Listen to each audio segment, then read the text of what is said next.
Okay, I'm back. And yeah, now it's time because there's nothing to do at this moment, which is to do the final thing. Wait, I could just easily go from here. Is to do the hangout. Ah, yeah. Then do. Yeah. Unlock the hangout with Kaveh.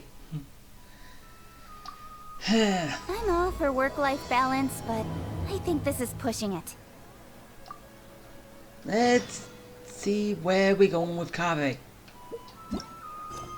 Is it gonna be any good? Okay, yeah, okay, so fine. Let's just... Alright, it's... Oh, he's right there. I've taken a look at your proposal. It's much better than the ones you showed me before, but I'd still like to make some changes. Oh, come on, not again. Isn't this the 6th proposal I've shown you? What's your issue this time? It's a bit hard to put into words, but the design still doesn't look quite right to me. I have to say, that's a terribly vague and unconvincing explanation. Please enlighten me. What would feel more right to you? For starters, don't you think this roof is jutting out a bit too far from the top?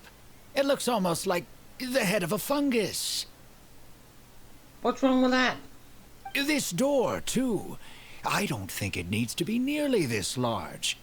If you could reduce it to around my height, you could use the leftover materials to construct a few more rooms. The roof and the door are the most fundamental parts of a building. If we were to change them, then what would be left of the design? See, there's a point. Even if the soul of the building won't be lost, all traces of architectural style would be gone. Anyone with the slightest inkling of architectural knowledge would know to leave them alone. Oh, I understand the principles of what you are saying, of course, but the truth remains that I'm still a bit unhappy with the design as is. Is there anything else that you can do? So, in other words, you're saying, I don't care how you want it. I want it this way. Oh, actually, I just got an idea. Can we get rid of all the extraneous sections on the roof, so the whole design will just be one vertical structure, similar to that of a tree trunk? What? Don't architects often say that symmetry makes everything more balanced and pleasing to the eye? This way, the proportions will be completely balanced. I really don't know how you managed to come up with such a ridiculous idea. Wait, don't tell me. Someone hired you specifically to commission me and put me through the ringer? Come to think of it, though, I really don't think I've gotten on anyone's bad side recently. Yeah. Anyway, that's it. I will not be working on this commission anymore. Goodbye. Maybe you can find yourself some other genius who'll be able to satisfy your demands. Hey, young man, please wait. Oh. You lost him for being picky.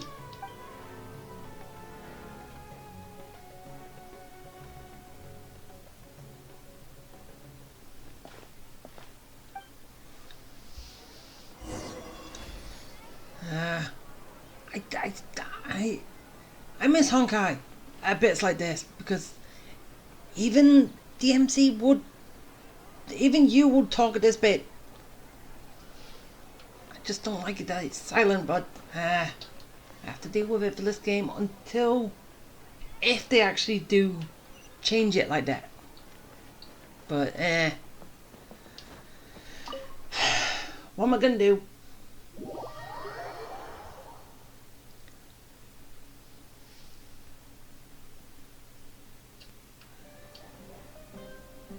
He's wasting away.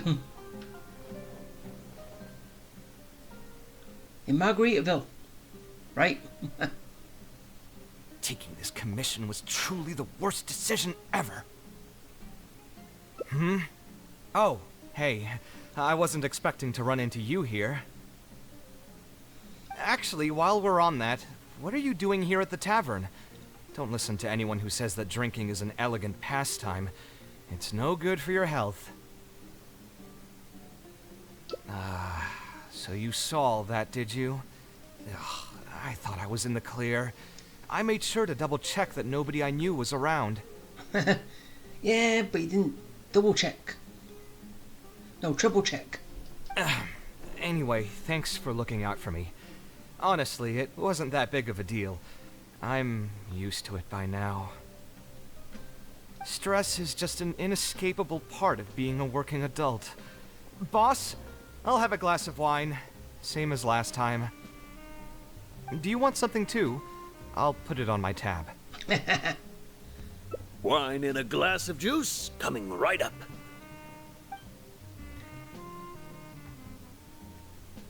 I know you're already keeping a secret from me, but if you could add this one to the list as well, I'd really appreciate it. Arguing with a client is not a good look for me. If word gets out, other potential clients might be afraid to work with me. That guy, though, what was he even going on about? All those ridiculous demands of his? He's just a blabbering fool trying to act like a know-it-all. Well, everyone has their own vision of stuff.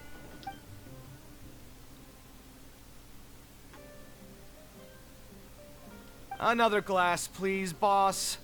I'm not leaving today till someone has to carry me out. Better not be me. You've got it, sir. I gotta say, though, it almost feels like you're saying that every other day now. He's a drunkard. It really is every other day that you'd run into a client who knows nothing about construction requirements or architectural style. If this was in the past, I'd never have gone through 6 whole drafts trying to accommodate the client's preferences. But perhaps getting used to this just means that I've grown numb to it. I've worked on so many projects since graduation, and none of them have been approved at the first pass. I would spend a lot of time altering my designs, and by the time the clients were finally satisfied, all my passion and enthusiasm would be gone. It feels like I'm straying further and further from my artistic vision with every change I have to make. Well, I don't know if this works, but can you just... Well, no.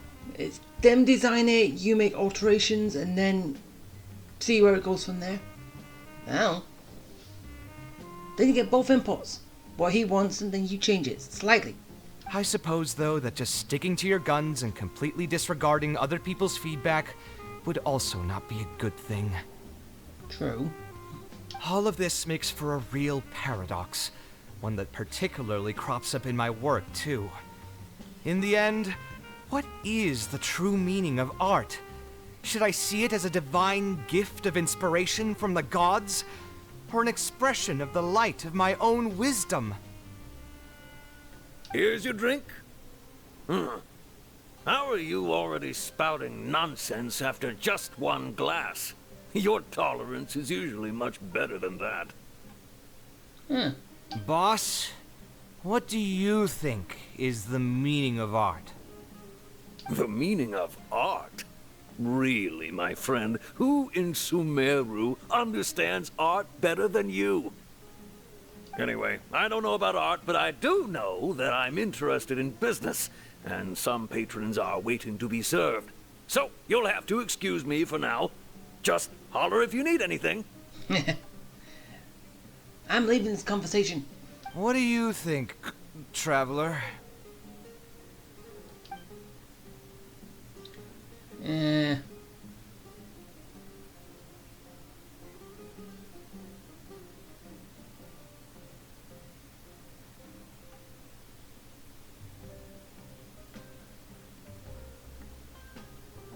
Yes, art shouldn't be self-indulgent entertainment saved for the elite. Let's say that I built a house for someone. If they don't like how it looks, then no matter how brilliant it may appear to me, they won't be happy with it. The problem is that it can be very difficult to get validated by others. I could compromise my personal standards to accommodate my clients, but often that just means creating a final product that I would struggle to look at. But who says you have to look at it when it's done?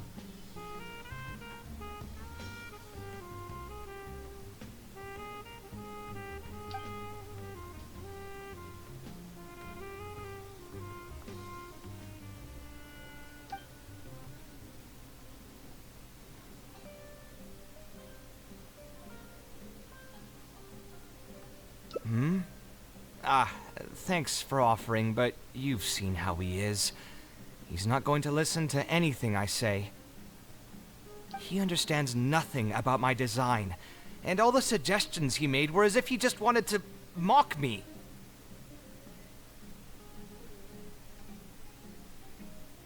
Okay, it is possible that I was just jaded by my frustration. Well, given I'm already on my 6th draft, I can probably push myself to make a 7th. Let's go have another talk with him. I know where we'd be able to find the guy. Where we last left him?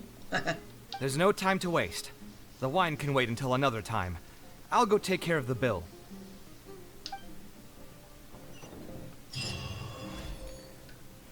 Alright. Let's go see if we can make nice with the guy. Wonder.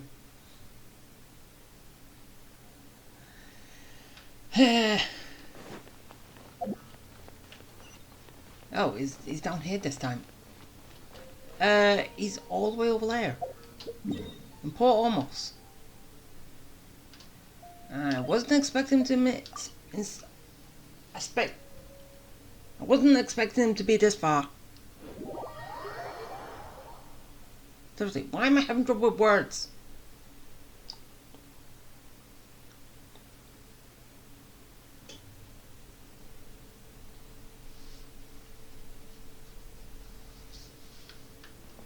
Oh, there he goes.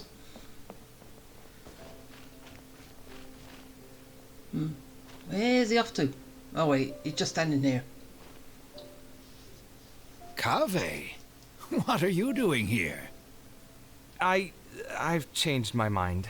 I was overreacting earlier. Can we try discussing the project some more? My apologies as well. Now that I think about it, some of my requests were indeed a bit unreasonable. If I choose you to create the design for my project, I should have a bit more faith in your vision. Thank you for understanding. Mutual trust is the basis for good communication. Now that we've got that out of the way, I think we can have a more productive conversation. To be perfectly honest, your commission request has been the most peculiar one I've ever received. Why? Even now, I still know nothing about the building's intended purpose. All I know is that you want to build something in the desert for public use. I am aware that overly specific requests will restrain the architect's artistic freedom. However, knowing nothing about the intended purpose of the building also means I have no idea if I'm on the right track. I've produced several draft proposals for you to choose from, and you've rejected every single one. If we don't get on the same page, it could be a decade before we can finally break ground on this project. Yes, I've given this some thought already. I think we can go with the general direction of the latest proposal that you just showed me. It's just... Just what? Putting the building design aside, can we get some less expensive materials for the floor tiles? Yeah, I know someone in the business, and the red bricks he sells can go for pretty cheap. The timber here as well. We should be able to find some substitutes. Please give me a moment. My head's starting to hurt again. Just please hold on for a second. I think that was his whole thing he was worried about before. It was too pricey. So, let me get this straight. You want to reduce the cost of the project, right? But if we implement your suggestions, then I'm afraid we have to scrap the entire design. Architectural design cannot be neatly split into discrete parts. Any change to one part of the design will affect the quality of the whole thing. I decided to utilize high-end timber for this section because the weight-bearing structure requires the supporting materials to be durable and strong. Same with the tiles. Switch them out and the entire mural will have to be redesigned. More importantly, if we make such a change, both its practical functionality and aesthetic value will take a great hit. If all you need is a building with a roof that can keep people dry in the rain, you shouldn't have commissioned me. Many architects would be able to build you one of those while charging far less in commission fees. Actually, Please tell me, are you absolutely sure that there's no room for any changes in this draft of the design?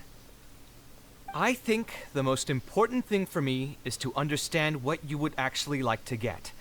If you could tell me more about your vision, I might be able to work with the design some more.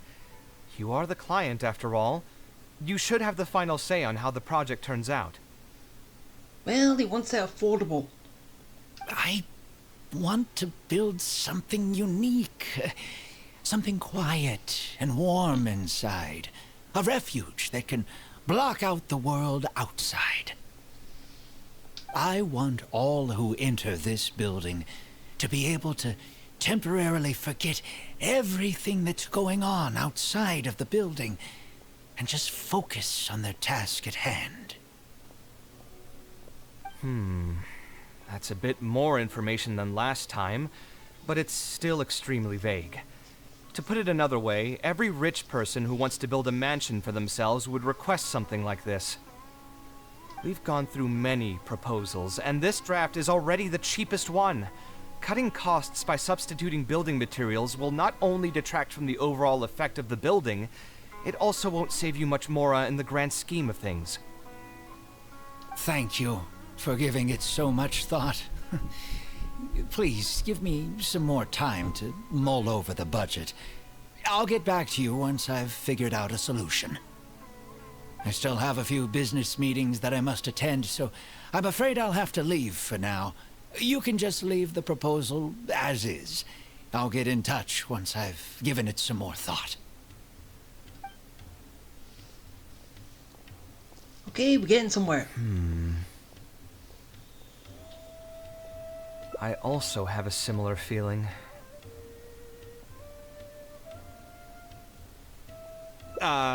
Is that really okay? I mean, what he does now is none of our business. I don't know, I think it was a bit... personal? Private? He does seem really suspicious, though. He dresses like a rich person, but when you talk to him, he hardly sounds the part. That's actually pretty common. Not all rich people are spendthrifts.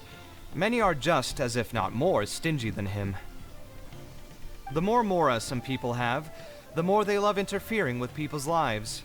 Like constantly reminding you to pay back your debts, or hinting every other day that it's time for you to pay rent. Actually, now that I think about it, I'm not even sure this person really wants to work on this project with me. Putting his vague requests aside, he's still finding excuses to procrastinate even when we've decided on a plan. Who knows how long construction will take if he keeps delaying things like this? We should find him again and get some clearer answers. The sooner we can break ground on this, the better. So you do want to follow him. Okay, where you go? Down here. Time for some spying. Huh? Where did he go? I could have sworn he went this way. Let's keep looking. Yeah, couldn't hurt.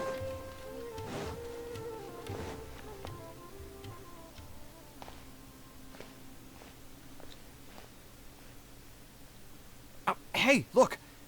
Isn't that Badawi? It sure looks like him, but he's dressed completely different now. What is he up to? Didn't I tell you before? I'm not looking for more workers. Plus, aren't you a bit old for physical labor? If something happens to you, I won't be able to pay for it. Oh, you won't have to worry about that. I grew up as an eremite mercenary and worked in the desert my entire life. My body's still in great shape. I don't have many talents, but I still have my muscle. If you need someone to unload goods or drive away sumpter beasts, I'm your man. You used to be an eremite mercenary? I know there are a lot of bad apples in our ranks, but most are just trying to make a living. We're not that greedy by nature, and we'll do our best when given a job. Let me think. I'm sorry, but I still can't take you in. I don't have any open positions right now, and don't have the Mora for anything more. How about this? Why don't you try your luck somewhere else? Okay. He used to be a member of the Eremites? Huh. From the way he was dressed, I would have thought he was a merchant from the rainforest. Let's ask him about it.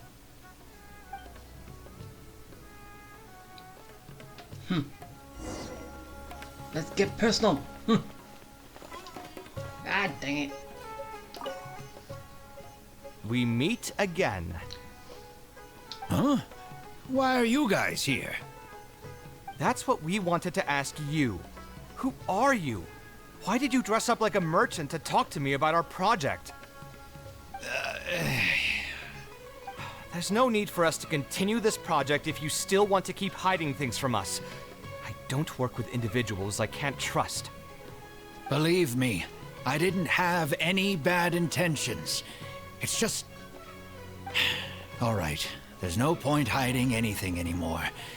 The building I'm trying to commission you for is not really a personal residence for me, but rather a library for children living in the desert. Well, you should have said that to begin with. A library? Funded entirely by yourself? Shouldn't this be the responsibility of the academia? I've heard that the academia will be looking to prioritize the desert with the allocation of educational resources and materials. It sent over a large shipment of regular goods just last month. You're right, and I was aware of these happenings as well.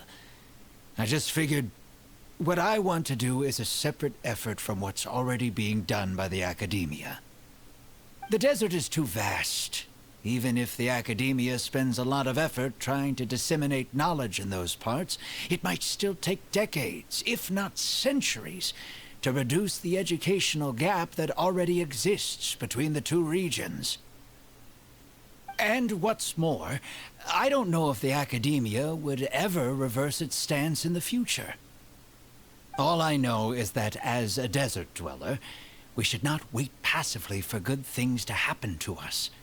If we only did that, we'd never be able to stand up and hold our heads high. I don't have much longer left on this world, so I just want to use whatever time I have to contribute something to my homeland. I didn't want you to know that I came from the desert. I've lived in the desert my entire life, and there wasn't anyone here that I could trust. I figured I needed as much safety as I could get. To the point that you even disguised your identity? That's certainly taking playing it safe to the next level. Hold on. Don't tell me you've also been scammed before. When I first came to Sumeru's city, I brought a lot of Mora, hoping to find an architect that I could work with. Someone agreed to take on the project, and even took a sum of Mora from me, but then disappeared without a trace. After that, I heard that there are a lot of untrustworthy people in this business. Some would run as soon as they've been paid, while others would deliberately use expensive materials and take a cut of the construction funding. I spent a while collecting information in the city, and eventually learned that you're the most famous architect in all of Sumeru. I figured that you wouldn't need to make Mora by scamming people, so I decided to reach out to you. By the way, How did you know I was scammed? I don't think I've ever mentioned that to anybody. Just a hunch. A while ago, I accepted an offer to work on a project in the desert, and was also scammed out of a large sum of mora. I ran into someone who was living in a pretty run-down house. I noticed a load-bearing wall on the verge of collapse, and suggested that I build a new house for him. He said that he had no way to pay for it, so I loaned him some of my own mora, and told him to get some stone and timber from the local vendors. Soon after that, I found out that he had gone gambling with all the money, and lost everything, down to the last coin. And after that, he even borrowed mora from me twice more, using a different excuse each time. I didn't even suspect him of any wrongdoing until he hired a group of mercenaries and tried to ambush me in his own house. According to him, I looked like an easy target because I was an academia scholar who didn't have any family or friends in the desert. What kind of person would just look at someone else and think, this guy looks like an easy target? Bad people. Those kinds of things do happen every once in a while, yes. Folks like him are the exact reason why us desert dwellers' reputation have gone down the drain. I must apologize to you on their behalf. It's all right. You were also scammed by someone from Kasharwar, after all. I should apologize to you on their behalf. Ultimately, neither of our experiences had anything to do with the desert or the rainforest. People who are new to an area are always easy targets for criminals. Yeah, you'll find both good and bad people everywhere. I can't understand the logic of those who like to take advantage of others, but I have to accept their existence as a fact of life. Anyway, I digress. Let's return to the topic at hand. Did you keep rejecting my designs because you thought I was deliberately using expensive materials to take a cut as a middleman? That's what I was afraid of initially, yes. I eventually understood that you weren't out to cheat me. But unfortunately, I still don't have nearly enough mora to pay for the design you proposed. I've done the math and know that we should be able to make it if we cut some corners. However, after our conversations, I can see that you're passionate about your design, and I'm quite fond of the proposal as well. So, I decided to try and see if I can afford your proposal as is. I've been looking for work every day, and in another month, I should be able to cobble together enough mora to meet the budget. By cobble together, you mean you're going to spend your entire life savings on this project? But then, what will you do if something unexpected comes up, and you find yourself stuck with no emergency fund? Doesn't this count for it? To be honest, I haven't really thought about that. I mean, when you've lived to be my age and something happens, you can't really call it unexpected anymore. All I want is to build this library before I leave this world, so that the children of the future would have some books to read, and the desert dwellers would be able to learn their letters and pick up some practical knowledge. A while ago, I heard that the academia had decided to recruit a number of exceptional children from the desert. Of course, this is welcomed news. But as someone who spent their entire life in the desert, I still have a few concerns. Yeah, you would.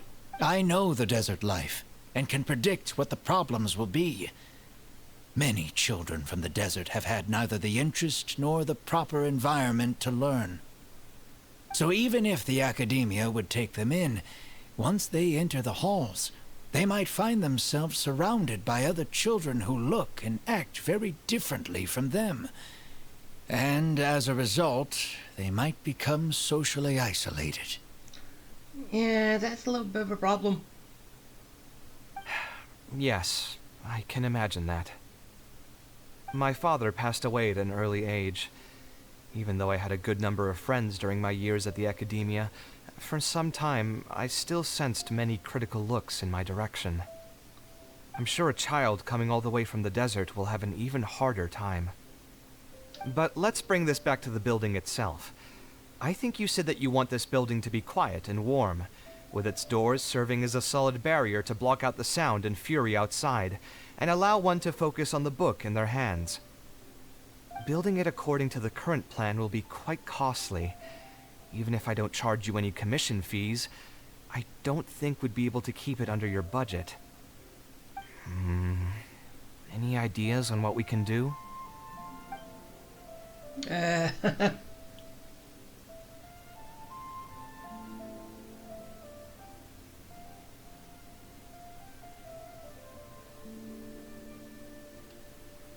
Sponsor the project? You mean convince wealthy merchants to join our cause and pool their money together to build the library? Well, a joint effort. That does make sense. A library is a big project, and it's going to be hard to fund it with just a single person's mora. What do you think? If we can find others to sponsor the project, we could potentially increase the size of the building 2- or 3-fold. It's all fine with me, but where do you think we'll be able to find these sponsors? Well, you're right. If I really think about it, I'm not too familiar with many big-name merchants. Wow, why Dory? I know she's a merchant, but... Her? Hard pass. With her shrewd and greedy personality, she would never put Mora into something like this. Now there's an idea. She probably won't say no if all she'll need to do is to make some introductions instead of spending Mora. Let's go and pay her a visit. Alright, let's go see Dory. And hopefully we can get somewhere.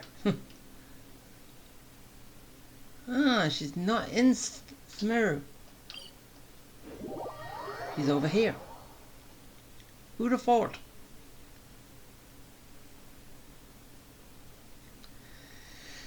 I'm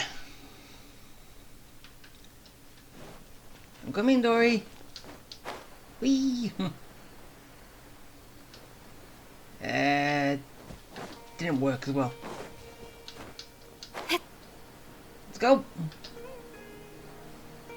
There she is. Dory, we have a proposal.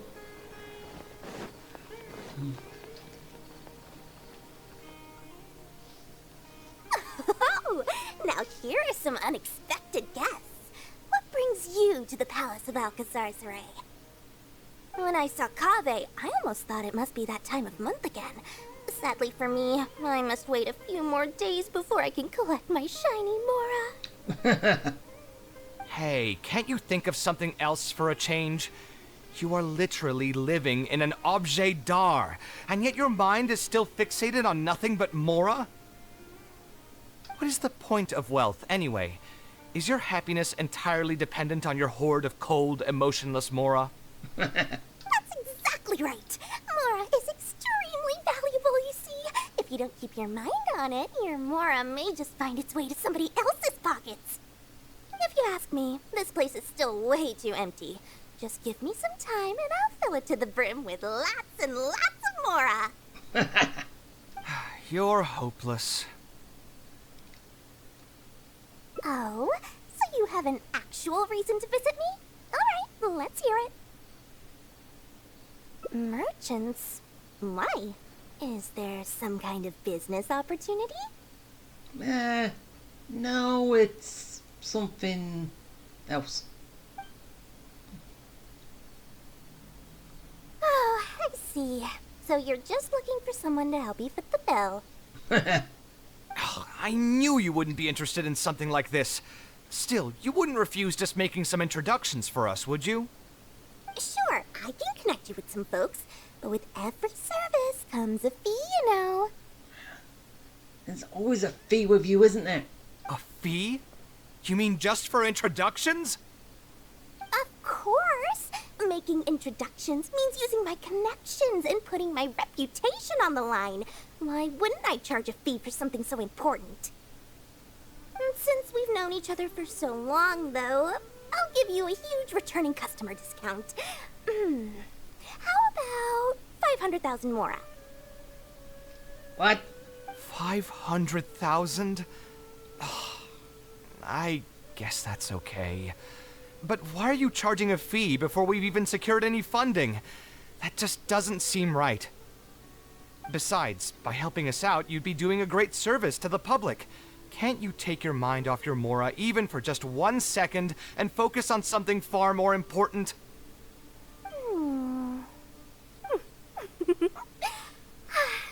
Very well. Since you're so passionate about this project, I'll help you out and waive the introduction fees. Hooray! She's doing something for free. 3 of my business partners came by earlier today to discuss some things with me, and they still haven't left yet. I'll arrange a meeting for you, and just so we're clear, it'll be up to you to present your project and discuss any deals. Thank you so much. You can wait here. I'll bring them over to you.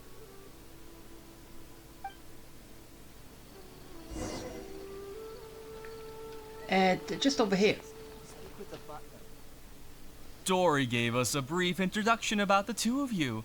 You are Kaveh, the renowned architect, and you are the traveler. Practically all of Teyvat has heard of you by now. To be frank, I don't feel like there's an obvious business opportunity here, but since Dory took the time to introduce you, we can spend some time to have a conversation. So, let's hear your idea. All right, here's the situation. I've been commissioned to build a library in the desert, with the intended goal of allowing the desert dwellers to have more access to reading materials. So it's a public welfare project. Correct. Then the commission fees will likely be very low. You should be careful. I'm not too concerned about how much I'll get for the commission fees, actually. I'm fine with doing it for free. I just want to get this project rolling as soon as possible. We're just a little short on funding. So what? You can't possibly expect that we just cover the shortfall for you. No, not all of it. Besides, what does a library in the desert have to do with us? If you want to build it yourself with your own Mora. Seems simple enough to me. Hey, there's no need to be so harsh. They are Dory's associates, after all. Here, can you tell us a bit more about what we can gain from sponsoring this project?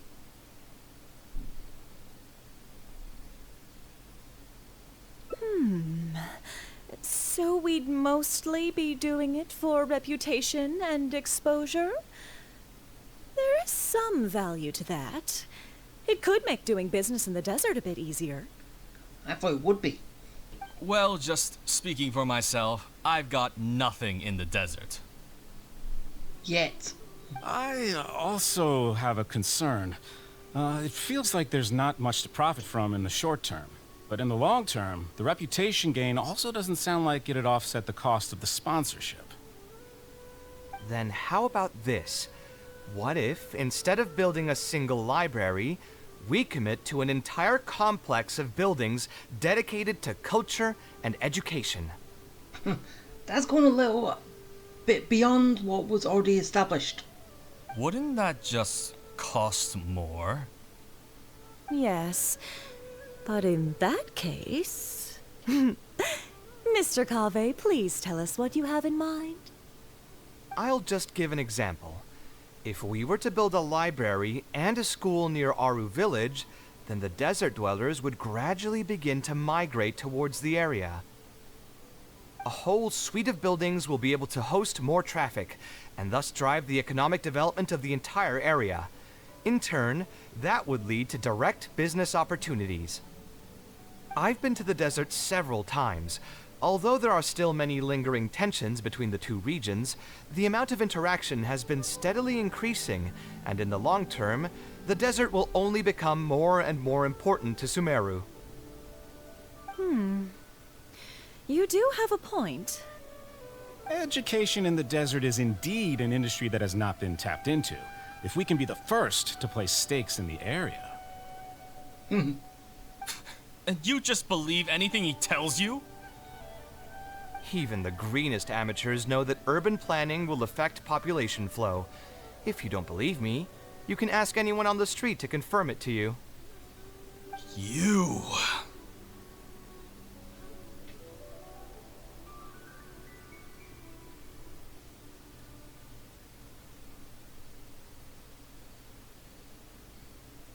Hey, why are you starting to sound like I'll hate them? I didn't try to. Wait, something just occurred to me.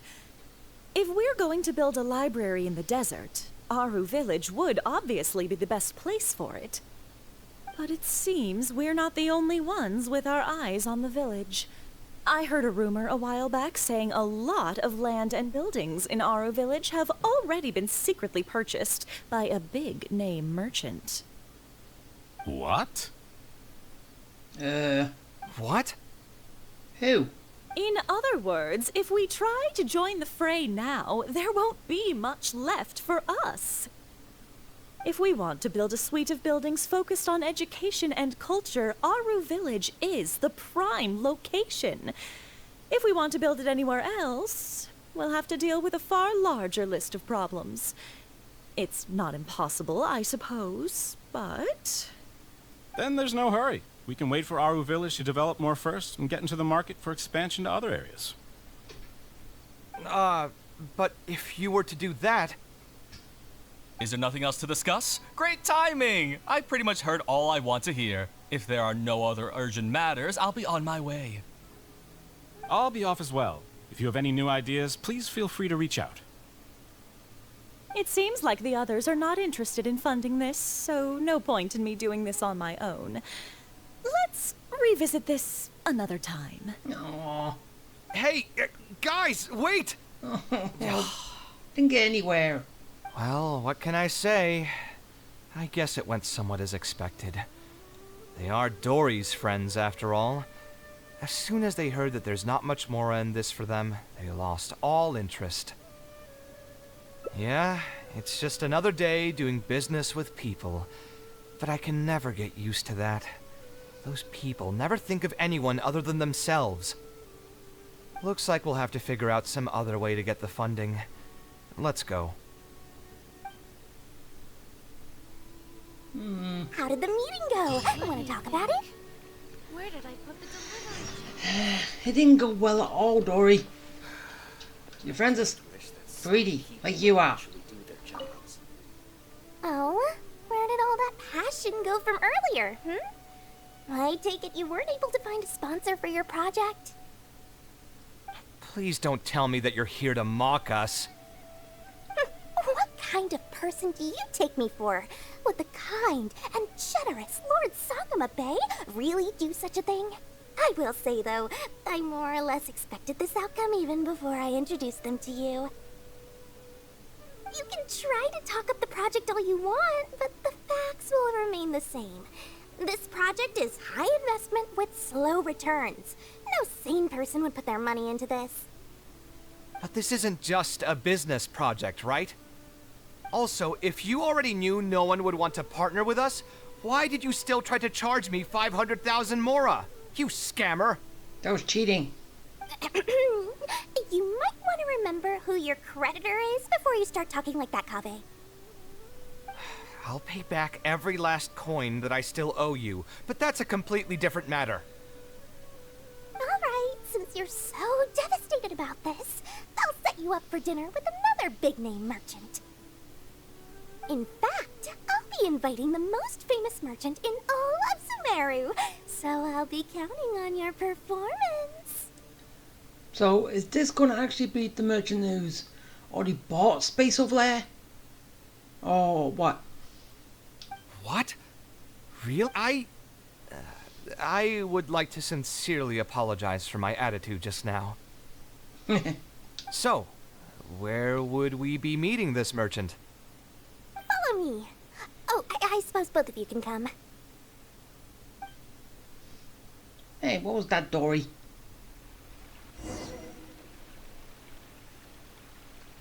Where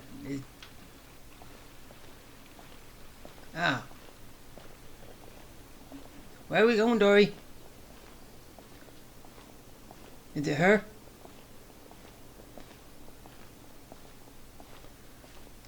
you have to walk so slow?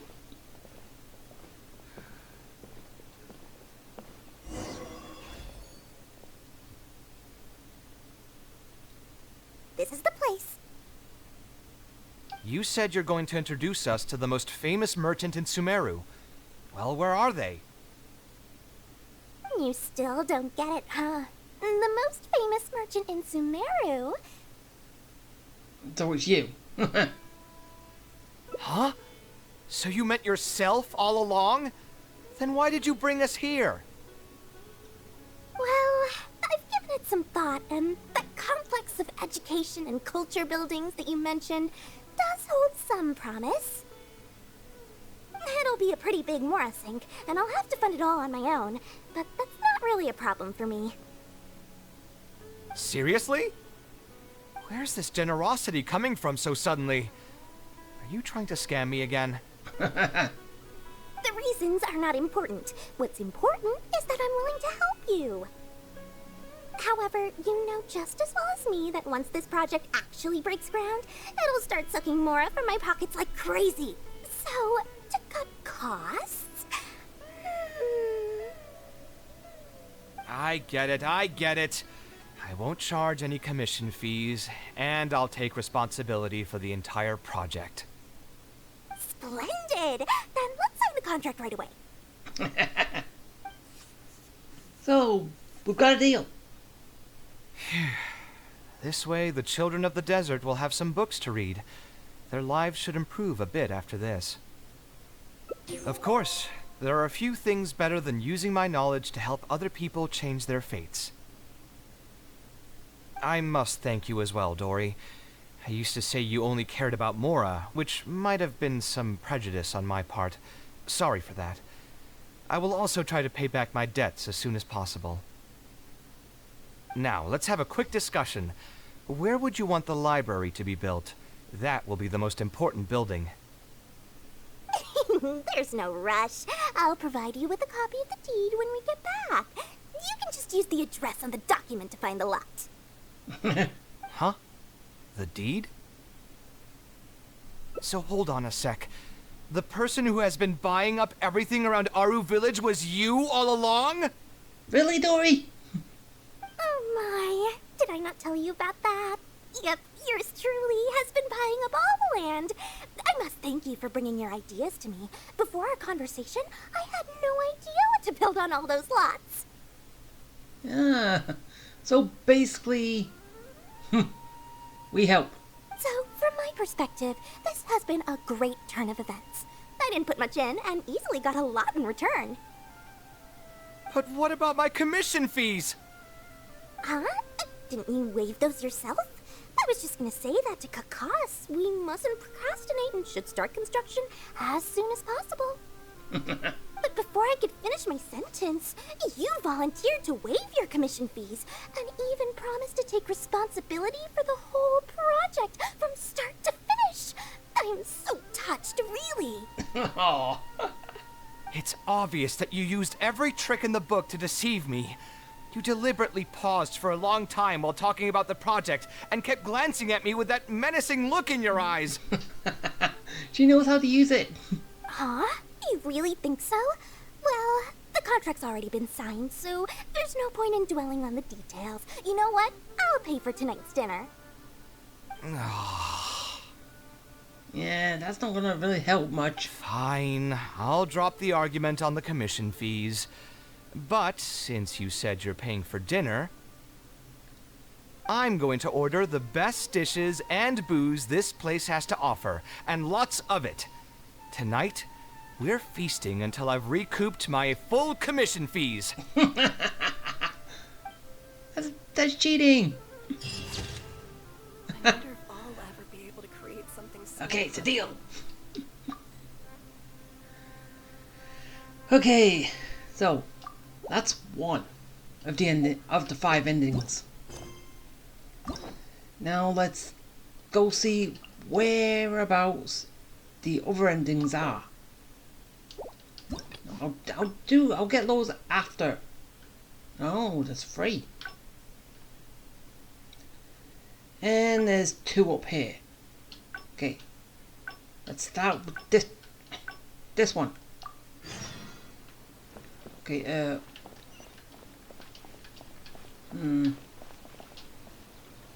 okay, all the way over there. And basically just... wait. And basically just pick all the second options. I'll get to it sooner.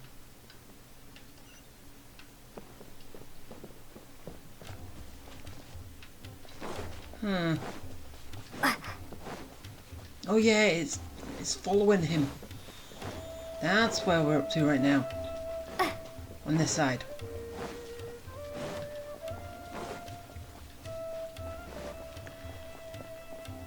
So I skip everything until I get to what I need to. We meet at... Huh? What? That's what we wanted to... There's no need for... Believe me. Come on. All right. A library? I've heard that the academia will... You're right. The desert is too vast. And what's more, all I know is So that much. I don't have much longer left on this world. So I just want to use whatever... I didn't want you to know that I came from the desert. I've lived in the desert my entire life, and there wasn't anyone here that I could trust. I figured I needed as much safety as I could get. To the point that you even disguised your identity?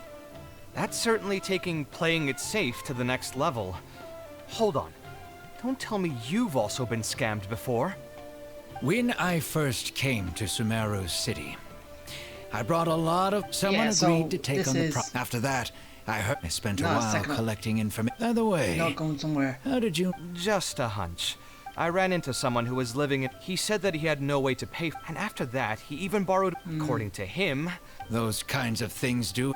It's all right. Ultimately, neither of our experiences had anything to do... Yeah, Nope. you'll find both good... Anyway, I digress. That's what I was afraid.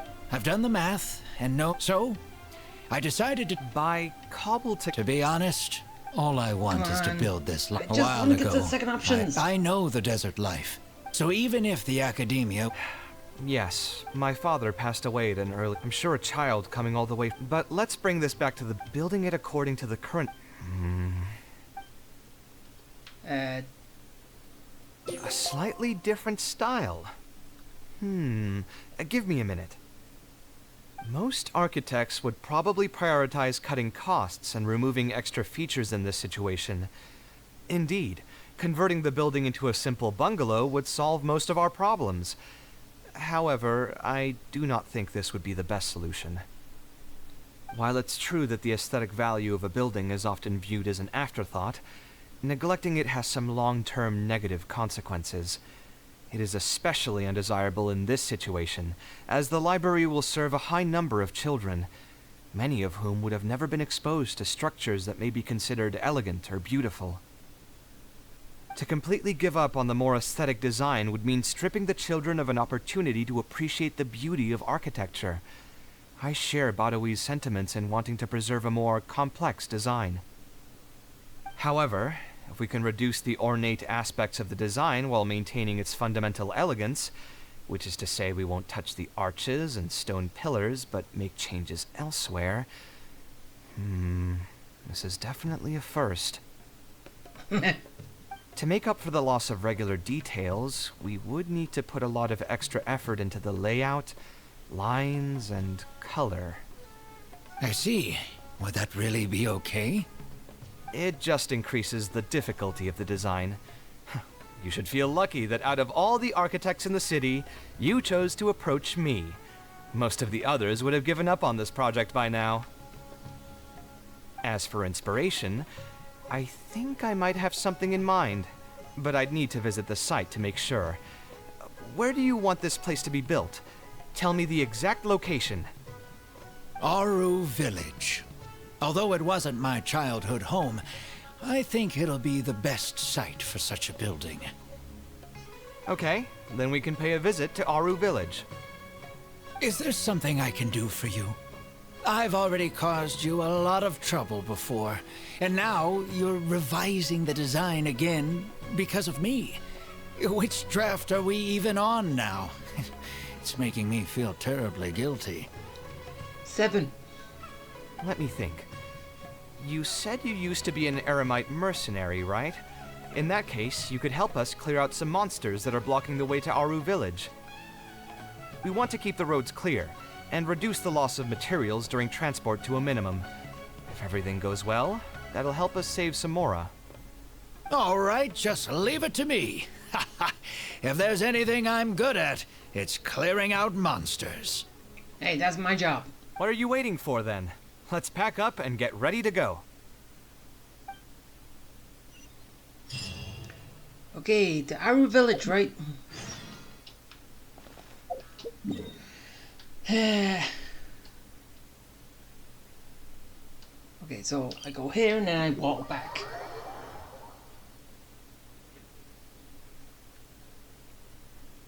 Should be good. I hope. Better be.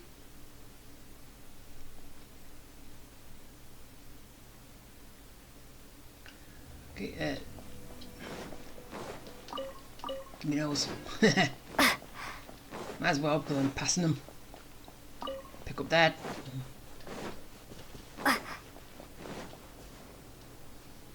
Most materials going from Caravan Ribat to Aru Village would pass through here. There are a lot of monsters out here today. If you find it hard to keep up, just let us know. Oh, don't worry about me. This is nothing. I'll be careful, though, and you should do the same. Don't worry.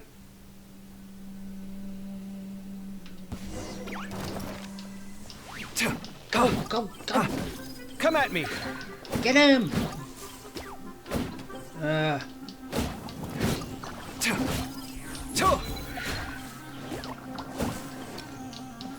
This is... Ready, steady, go! You're not going as Let easy the as I show wanted it begin. to. Don't blink! Hey! Cut to the chase! Yeah, I don't like using the people I get given. But... Yeah! I don't know why Kaveh was so weak. Speed of light! Die, fungus! Don't blink! Now burn! Motion to compel! Burn, baby, burn!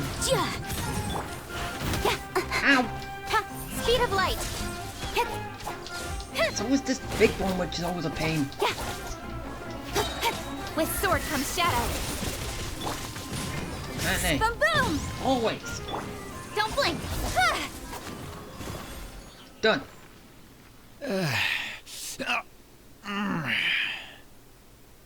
I'm fine.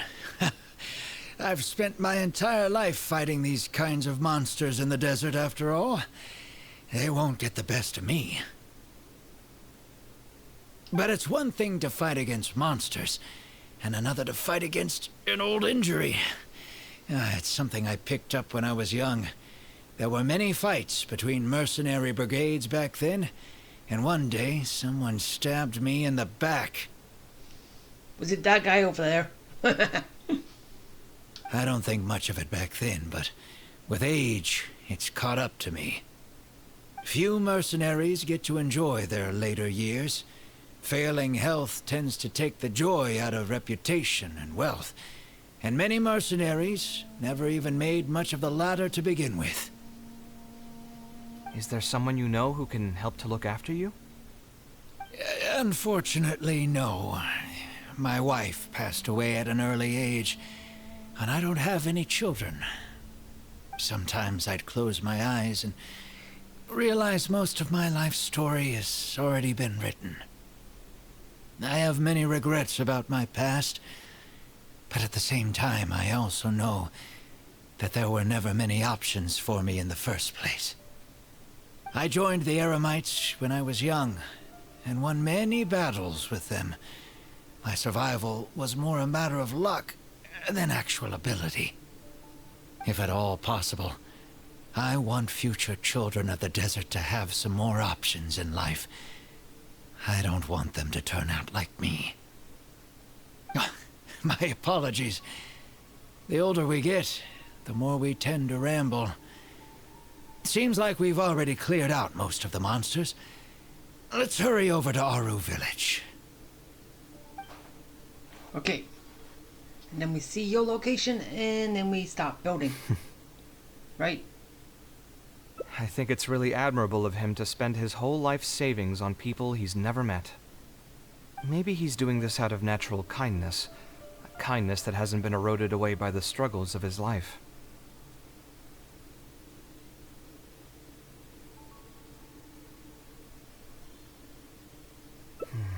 Perhaps. To clarify, though, I don't think I'm quite the same. Some people call me an idealist. I do have some sentiments of that general persuasion, such as wanting everyone to be able to lead a happy life. But my situation is more complex than that. In the beginning, what drove me to harbor those thoughts was less idealism and more a desire to make up for a sense of guilt. When I was young, I impulsively encouraged my father to take part in the first Inter-Darshan Championship, hosted by the Academia. He set off confidently hoping to win something for me, but failed to clinch the title. What's more, he fell into depression after the competition, and requested to join an investigative research project in the desert. I never saw him again. Word has it that he got caught in quicksand. Even if other factors may have contributed to his death, the fundamental cause still circles back to me. Yeah, I know, you've already told us this in the Darshan Championship event that we did. I started doing many things in life because I wanted to make amends. Even in cases where I couldn't do something for a specific person, I still did whatever I could. I think I just wanted to make myself feel a little better. At this point, even I don't know. I've tried self-reflection, but it didn't help. I can't seem to walk away from many things that I see or hear about, even if they don't directly concern me. And I can't quite pinpoint the source of it. Maybe it's just like what those Vahumana scholars often say. It's hard for people to truly understand themselves. I could be doing things out of endless guilt, or I could be doing them out of a strong sense of empathy. It could even just be a matter of conceit. The potential motivations could number in the dozens, but the actions they result in are the same. Anyway, I suppose I don't really mind being called an idealist. They also use that term to describe my father. It seemed to carry fewer connotations back when he was around. I've known Alhaitham for many years now, and discussed my ideology with him for nearly as long. Maybe argued is a better word for it. He told me a long time ago that no matter how strong of a swimmer you may be, you'll still get dragged under by the others who are drowning once you run out of stamina. He believes this is the fate that awaits all idealists. I still believe I should live by my ideals, and I've given him countless reasons why I think it's a good idea to do so. Perhaps my ideals are flawed, but are there really any perfect things in this world? Unfortunately, he remains unconvinced. His personality is the exact opposite of my own. If someone happens to drown next to him, he'll most likely stand on the shore and mumble something along the lines of respecting other people's fates. That's dark. I will let you die. But it's your own fault. You were destined to do this right now. No, that's mean. But as you can see, I'm not the only idealist in the world. Just as there are different seasons, there are also different people. There are many others who will continue to care about the fates of those who are not directly related to them. And when I finally run out of stamina, someone will also reach out and bring me back to shore. Someone will help me, right? Yes, I've already been helped like that before. Yeah, if you've got the connections to it.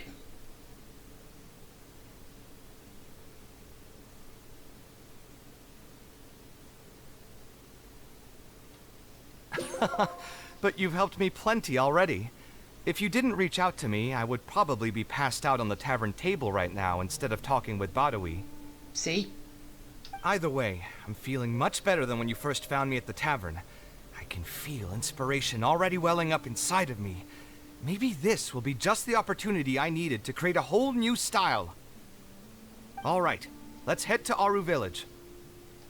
All right, let's go. Okay, and where is the library going to be built? I wonder.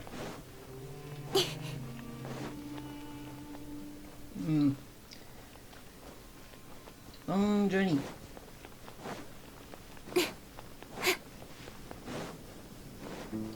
Yeah, maybe I should just...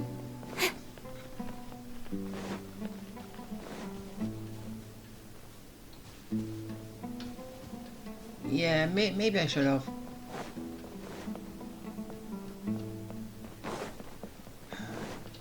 Bit late now.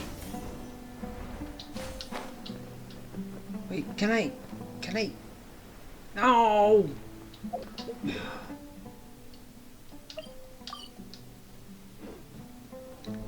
I was trying. Didn't seem to work.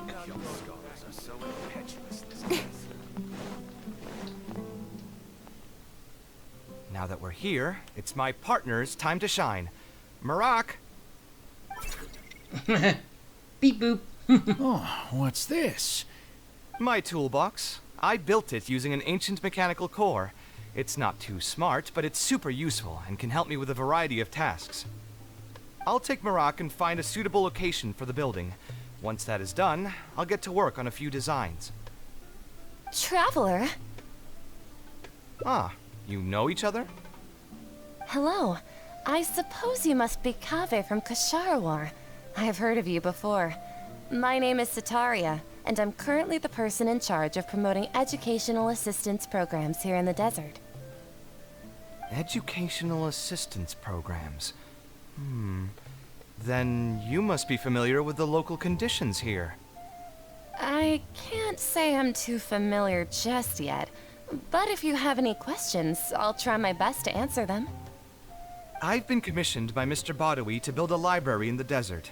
We've settled on the general design direction, but we are trying to finalize some details based on the conditions around the intended location. A library? Do you intend to open it to the public for free? That's right. I want to make sure the children will have books to read. That's fantastic! I'm sure the children will be thrilled. Right now, we don't have access to many paper books or a quiet place to read. Truth be told, this very thing has been keeping me up at night. Let me get straight to my questions then. Can you estimate the number of children around here who'd be interested in reading? Besides the usual noise of village pedestrians, are there any other sources of noise in the village? Oh, and have any landslides occurred here recently? And also, where are the spots around the village that have been most affected by wind and erosion?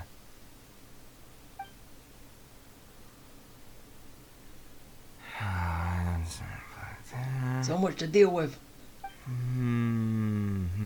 All right, that should be everything. Badawi, let's go over the budget again. We'll keep the building structure the same, but make the place a little bigger, so it'll be able to hold more people and get better natural light. The parts of the project that cost the most will be the insulation and ventilation materials. I'm sure you understand, no one likes to read in a place that's hot and stuffy. I want to make significant changes to the arrangement of the bookshelves, tables, and chairs. I'll go over the specifics of that shortly. I have two plans in mind. Both are pretty minimalist in style, but will provide a very different ambiance from the world outside. Our final cost should be around 70% of the last figure I quoted. The whole thing should take around half a year to complete. Marak has produced a sketch for all of you to see. If everyone's okay with it, then we'll proceed with that as the formal plan. The inspiration just came to me naturally. All I did was put thoughts to paper. I must give you credit, though. If it weren't for your advice and suggestions, I probably wouldn't have landed on this new style so quickly. According to the traditions of my profession, I should probably name this style after you. Let's call it the Traveler style. In the meantime, let's look forward to the day when this building is completed and can finally open its doors. Ah, yay, I'm done. Okay, save that. And now we move on to our next one.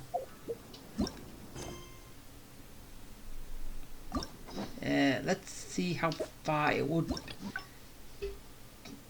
Let's see if I can actually do this. Okay, so all the way up here.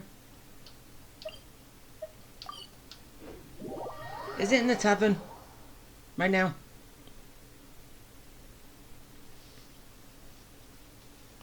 It's those 3 questions that was asked. Yeah.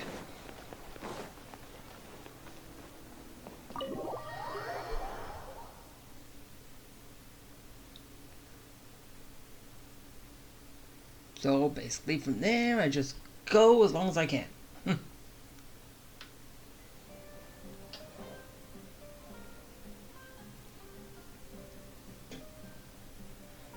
Taking this commission was truly the worst decision. Actually, while we're on that, what are you doing here at the tavern? Don't listen to anyone who said... so you saw all that, did you? Ugh, I thought I was in the clear. Anyway, stress is just an inescapable part of being a working adult. Boss, I'll have a... Do you want something too? I'll put it on my tab. Wine in a glass of juice? Honestly, I'm having trouble trying to... I know you're already keeping a secret from me. Skip it. That guy, though. Another glass, please. You've got it, sir. It really is every other, but perhaps getting used to this, I would spend a lot of time. I suppose, though, that just sticking to all of this makes for a real... Here's your drink. Boss? The meaning of art. Anyway, I don't know about art. What do you think? I'll go for this one right now. No worries. It was just an offhand question. It's been bothering me for a while. Even when I'm awake, the question haunts me like a bad dream. I still haven't found a good answer to it. Or maybe it was never a correct answer in the first place.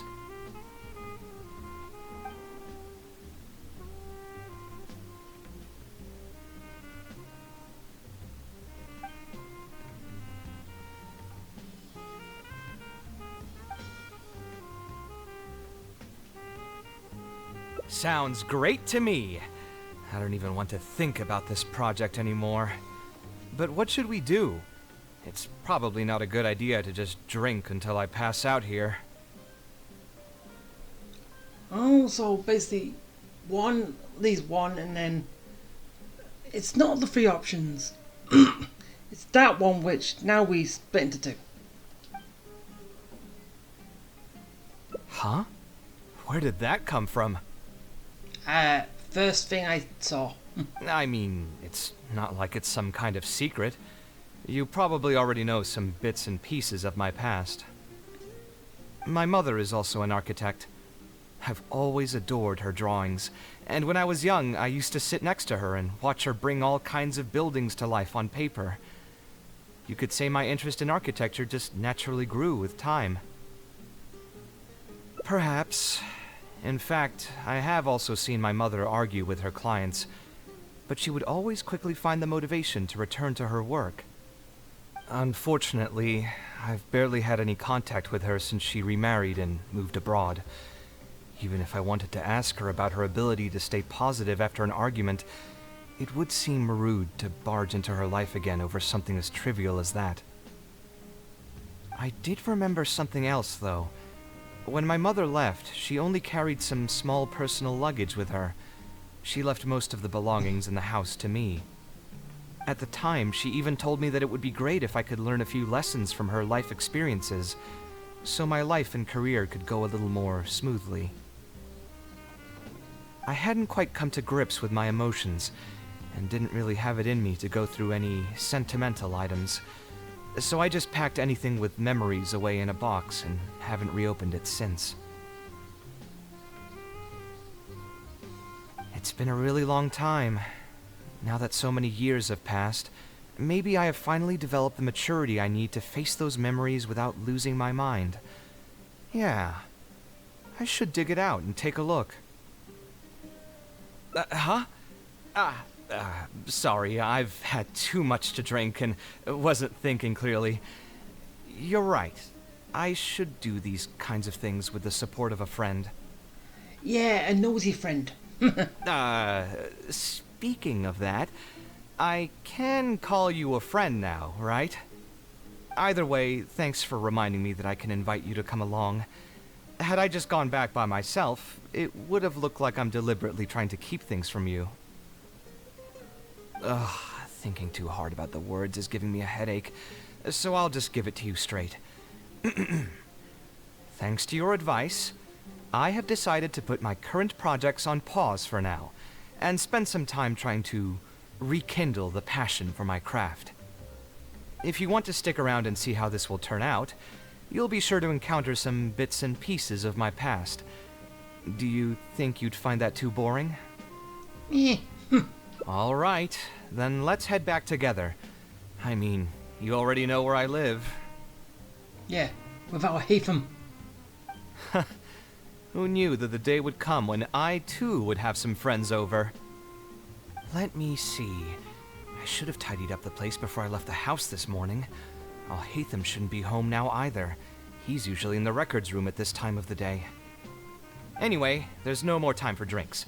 I'll go take care of the bill. Okay, to Kaveh's place.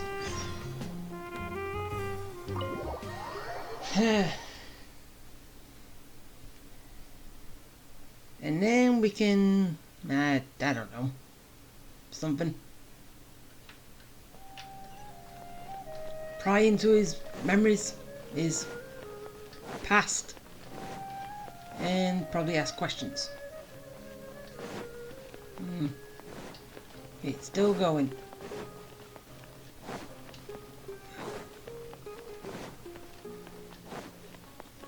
All the way over here.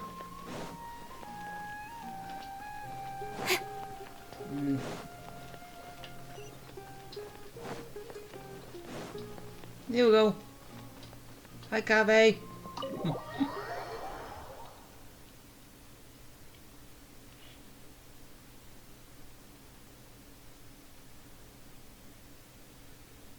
Hatham isn't in, so feel free to sit wherever. I'll bring out the box. The box of goodies. Oh, nothing. I just didn't realize how much time had passed. The box is pretty dusty, which means it's already been a while since I've moved into this place. And many years since my mother moved to Fontaine. Okay, when we go to Fontaine, do you think we can actually meet Kaveh's mother? Do you think that's going to play a part in it? I'm happy for her.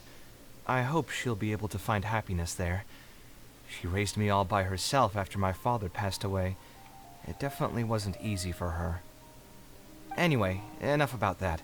Let's see what I packed into this box. What are all these things? A picture? Well, a drawing. Oh, I remember now. This is a drawing I made in Port Ormos. Obviously, I wouldn't call it anything special now, but I was less than 5 years old when I made this drawing. That's more than 20 years ago. You could say it's pretty good for a child of that age. Now that I've said that out loud, I suppose I do have some level of artistic talent, right?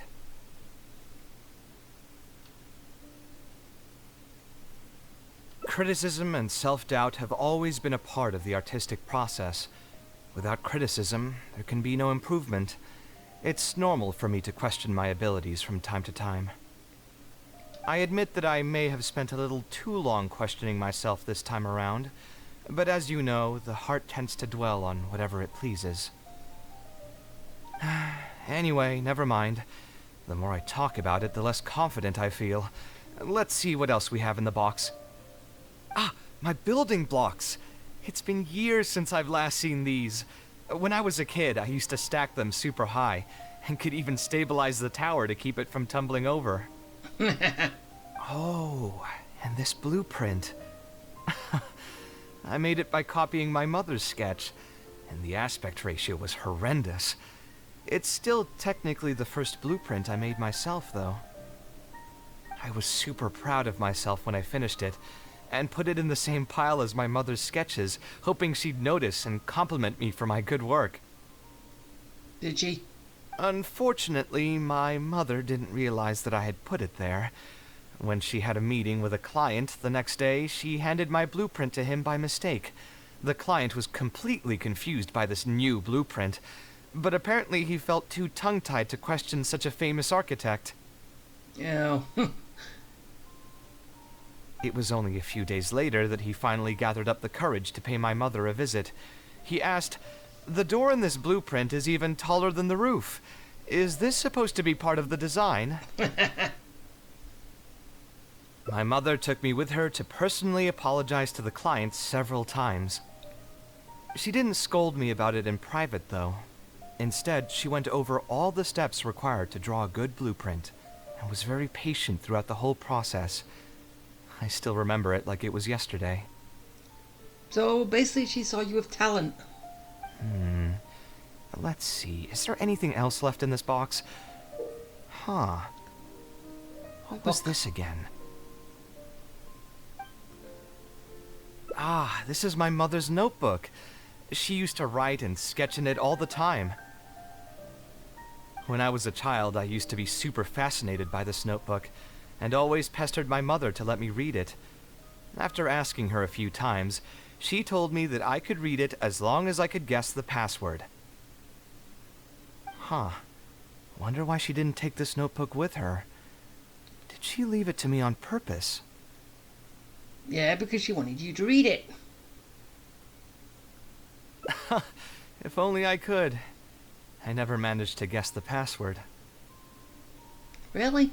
Hey, it's not a matter of time, it's a matter of inspiration. That's what we need to guess the password. Who knows?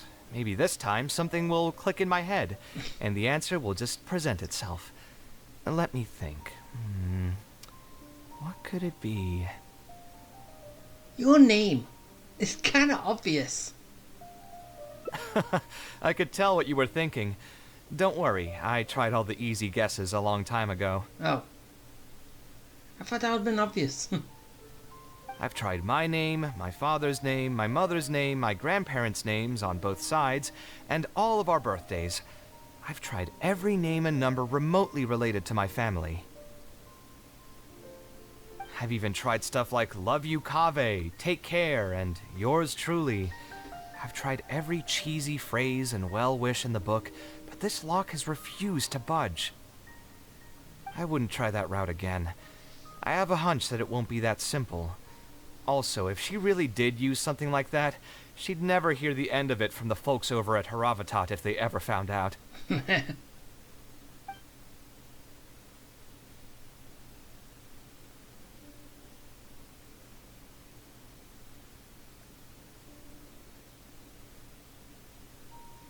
So we could find someone who was close to my mother and see if they might know anything?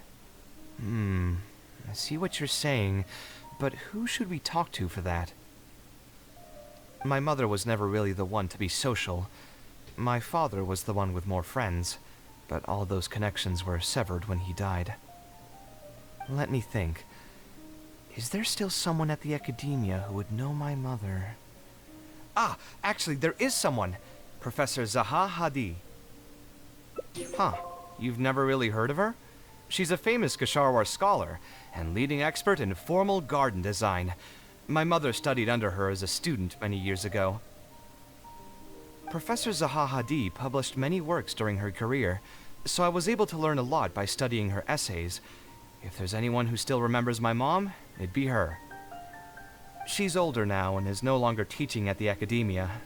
But if I remember correctly, she spends most of her time around the Bimarstan area. Let's go take a look. We might run into her if we're lucky.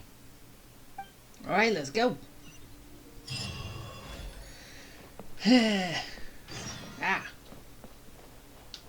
Ah.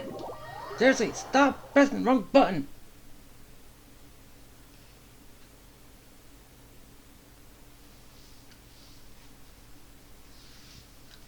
Okay, so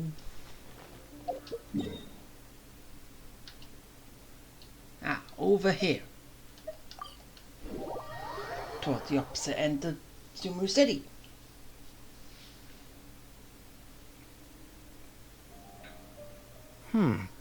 What am I supposed to do now? Forget it. I'll just head back. What are you doing here? Tainari, what are you doing here? I asked that. Oh, it's you. Good to finally see you again. I came into the city to buy some experiment reagents, hoping to bring them back with me to Gandharvaville. But as soon as I got here, I noticed someone banging on Cyrus's door. You've all heard of Cyrus, right? He's an ex-sage and Cyno's adoptive father. I was thinking about going over to ask what's happening. That granny over there may appear old and frail, but her vocal cords certainly sound loud and healthy as ever. Granny? Yeah, she's just over there. You can go check out the situation yourselves in a moment.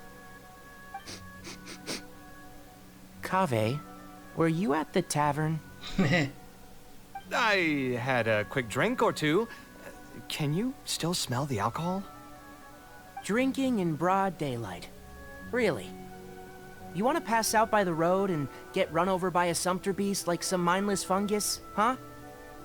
And you, traveler? You didn't try to stop him? Hey, yes, I did.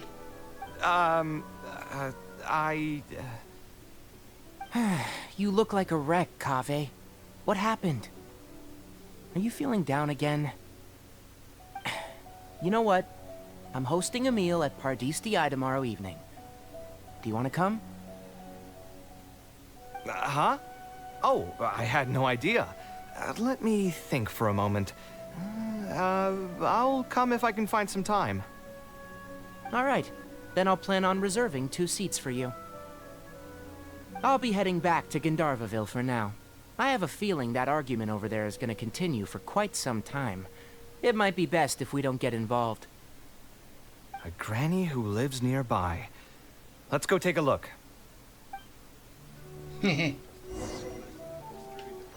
Right, let's go.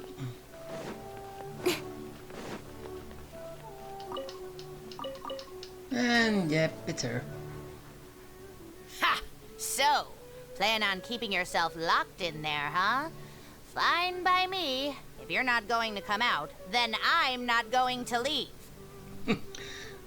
My tomato was growing so well, it had all the potential to become the best tomato this year, and you cut it straight from the vine.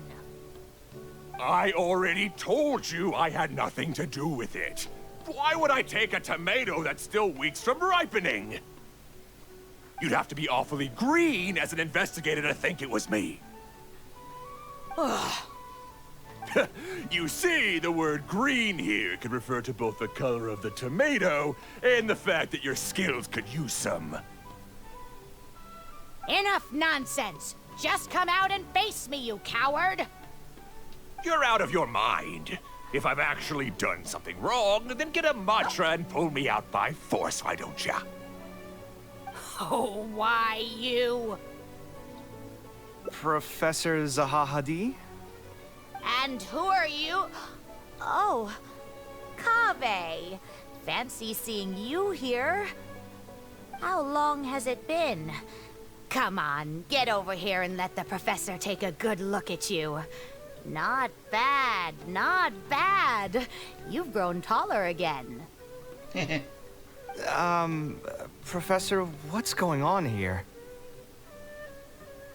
It's no big deal, really.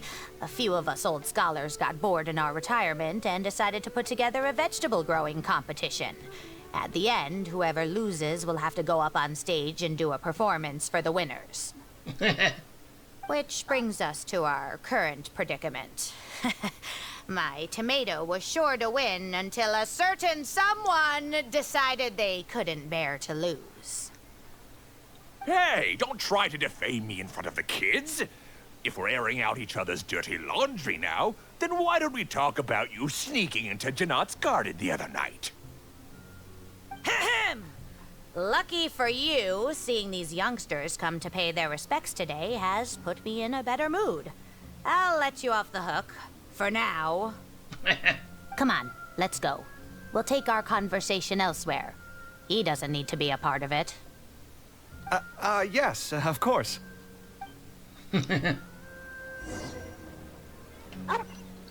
Right. Let's go. Is Faranak still doing well? Yes, as far as I know. She left for Fontaine some time ago and started a new life for herself. She's still doing work related to architecture, though. Ah, yes. I did hear about that. Did that upset you at all? No, not at all. She's already sacrificed a lot raising me as a single mother. That's good to hear. Your mother did struggle quite a bit those few years. It's probably a good thing that she found a new place to call home. Sometimes I wonder if things were harder for her because she was so beautiful. People were always drawn to her beauty first, only to realize she had a sensitive and vulnerable heart underneath. She was still quite young when she first joined my class as a student. Beautiful and radiant with her golden hair, yet quiet and single-minded. She seemed like a lass from some aristocratic house who was seeing the outside world for the first time.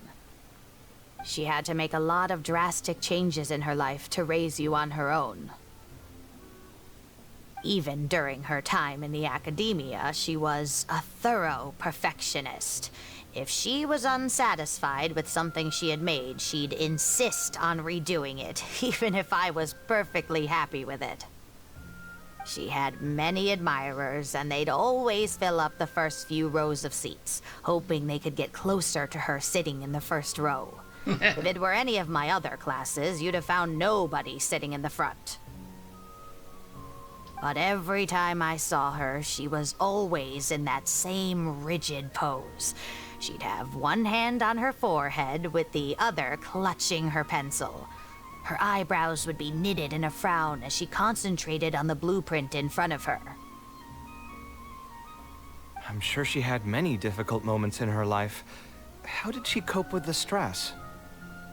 I'm not too sure. She never talked about such things with me. She rarely opened up to other people, you know. I do remember one time, though, when she got into a heated argument with a friend. She said something I found very memorable. She said, "True art cannot be understood, but as an artist, I wish some people could understand its meaning and value." If you ask me, that's probably the greatest source of pain for geniuses of their craft. It's extremely hard for them to find someone who can truly understand their ideas. So that's how it is. I wonder if the password could be...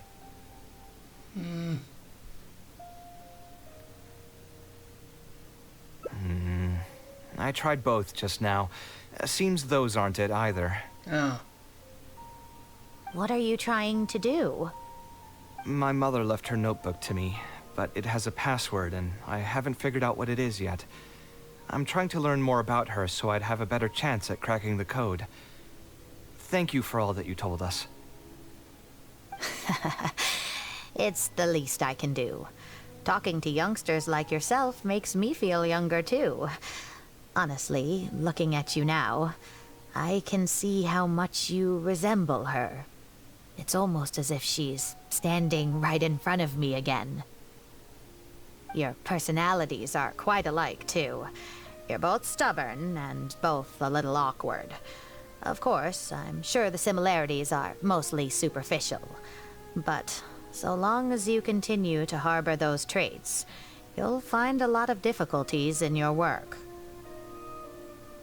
I've taught a lot of students over my career, and in my experience, very few genius architects of Ksharawar ever found happiness for themselves. They would know exactly what they want to express and fight for it tooth and nail, which inevitably led to arguments with their clients. Some clients would choose to respect the architect's vision or just let the argument go because of the architect's reputation, but those are the rare ones. When Faranak first graduated, she was getting into arguments with her clients nearly every single day. I think it only got a little better when she met your father. I see. But could he understand the designs my mother made? No, I think they were probably beyond him, too. But despite that, he still stayed next to her, listening to her joys and sharing in her sorrows. Faranek had many admirers, but she ended up choosing your father. His support probably played a part in that decision.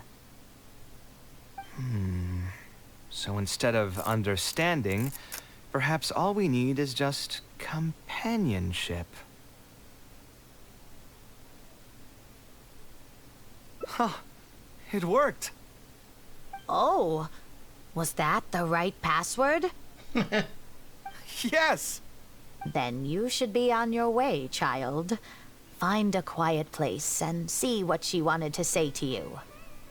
Being the awkward person that she is, I suppose there were many things that Faranek could never say out loud.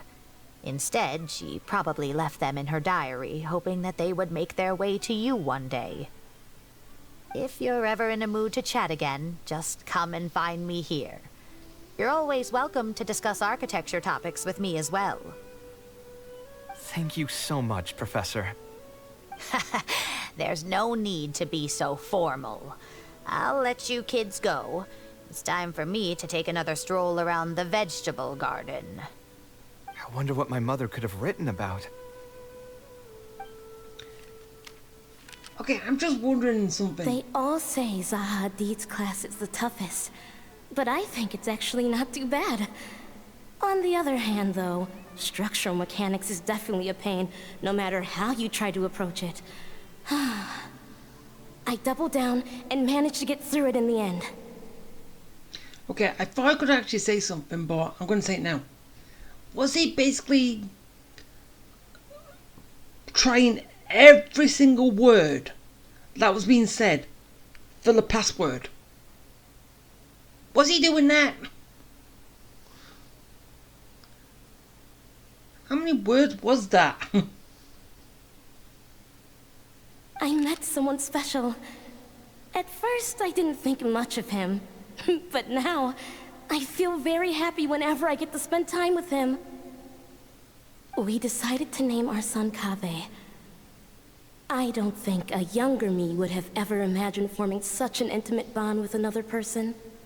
Back then, I lived only in the shadow of myself, as well as that of the dream in my heart. The bad news came. And even though it's been several days now, I still can't bring myself to come to terms with what happened. My eyes are so swollen it's hard to see. What if they're all lying to me? And this is just a long, cruel dream. But I have to face reality. I still have someone to take care of. No matter what happens, I'll do my best to raise my son on my own. Huh? Is this a drawing? Seems like it was done by my mother.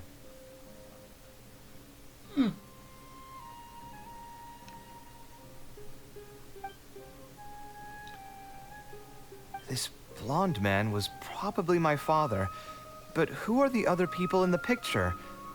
Huh? Why do a few of them look somewhat familiar? From the dates in the notebook, she probably drew this more than 30 years ago. I hadn't even been born yet. Maybe we were thinking too much. Oh, there are a few lines written in the diary about this as well. The one who invited us to the gathering is a talkative woman. Including us, 3 couples showed up. There was also a person who came alone. The talkative woman introduced everyone to each other. She spoke really quickly, so I couldn't quite catch everything she said, but I also didn't feel like asking her to repeat herself. My husband seems to be friends with the man with long ears. I couldn't really join their conversation, so I've resigned myself to sitting in a corner and drawing in my notebook. I don't think I'd be able to become friends with any of these people, especially that stiff-looking couple. That man is certainly very handsome, but he would constantly alternate between disjointed and serious ways of talking. His wife is a bit more bearable. Okay, so is that how Hatham's parents? We were not acquainted with each other to begin with, and I doubt we'll see each other again after this gathering. The ambiance of this gathering is surprisingly pleasant, however. Talking to people can allow us to find some peace after a long day. Maybe my son will also partake in these gatherings in the future. I hope he'll be able to make many friends. Who would have thought my mother used to attend that kind of thing? It seems she was only good at talking about her own work, and found it difficult to join into other conversations. As a result, she often kept to herself and would be off to the side, drawing. There's more written on the back. Oh, it seems like it was written to me. Kaveh. I was both overjoyed and distressed when I learned of your decision to continue your studies in Kasharwar. You are very talented, and I am confident that you will become an architect of much acclaim. However, the more talented you are as an artist, the more misery and anguish you may encounter. No one will be able to help you during your journey as an artist. But outside of your life as a creator, you can learn to form connections with other people and enjoy many other things in life. It's the only way to alleviate your suffering. Whenever you feel down, seek out a friend to sit and have a chat. You can accumulate joy and fulfillment by spending time with them. The positive feelings you gain will get you through the long and difficult years. Never forget that companionship is the most important thing of all. Well, yeah, that was the password. So that's the answer she prepared for me. She really thought long and hard about me and my future. Well, now that I've read her words, do you think I should accept Tainari's invite and attend that dinner at Pardis-Di? The thought definitely crossed my mind. Although it'd be nice to get together with friends and chat the night away, I don't want to bring down other people's moods because I'm sad. Besides, don't most people hate the feeling of seeing their friends troubled and being unable to help? And what's worse, nearly all of my problems can't be easily resolved with some encouraging words or gesture. And don't forget, I'm also older than all of them. As their senior, I should appear to be a bit more responsible.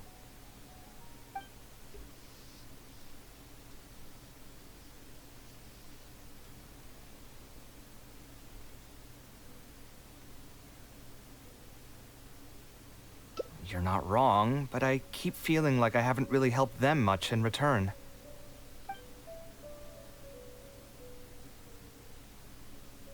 Wait, do you mean it?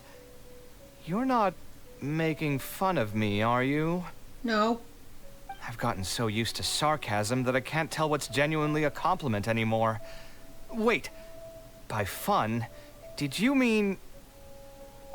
You know what? I'm not going to overthink it. I'll see you tomorrow at Pardis-Di.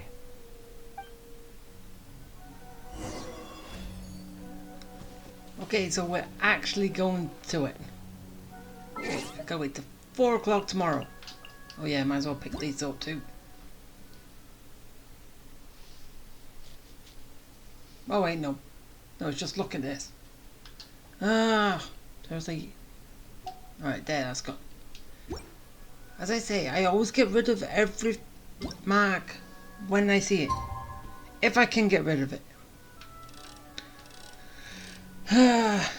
Seriously, that's... Wait, was it? Okay, it's 4 o'clock. I was going to do 6.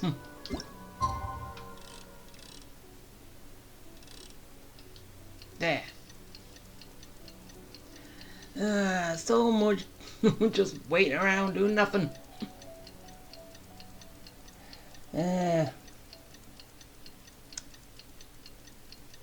So much time passing.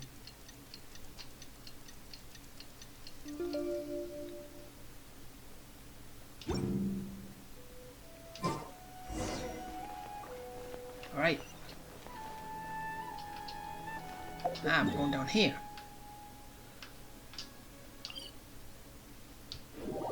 To DCI.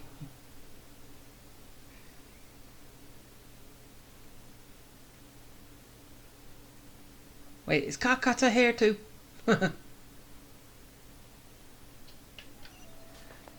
Seriously, every single time I come here, I want to know, is Carcutter here?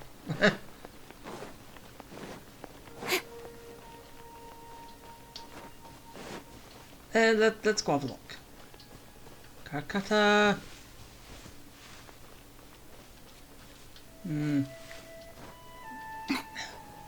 Is that him? Did he kill into a box? Aww.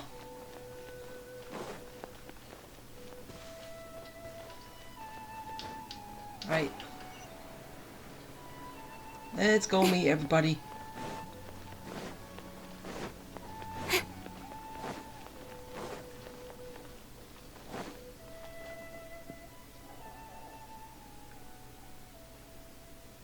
Alhaitham also got my invite, right? Will he be coming to join us?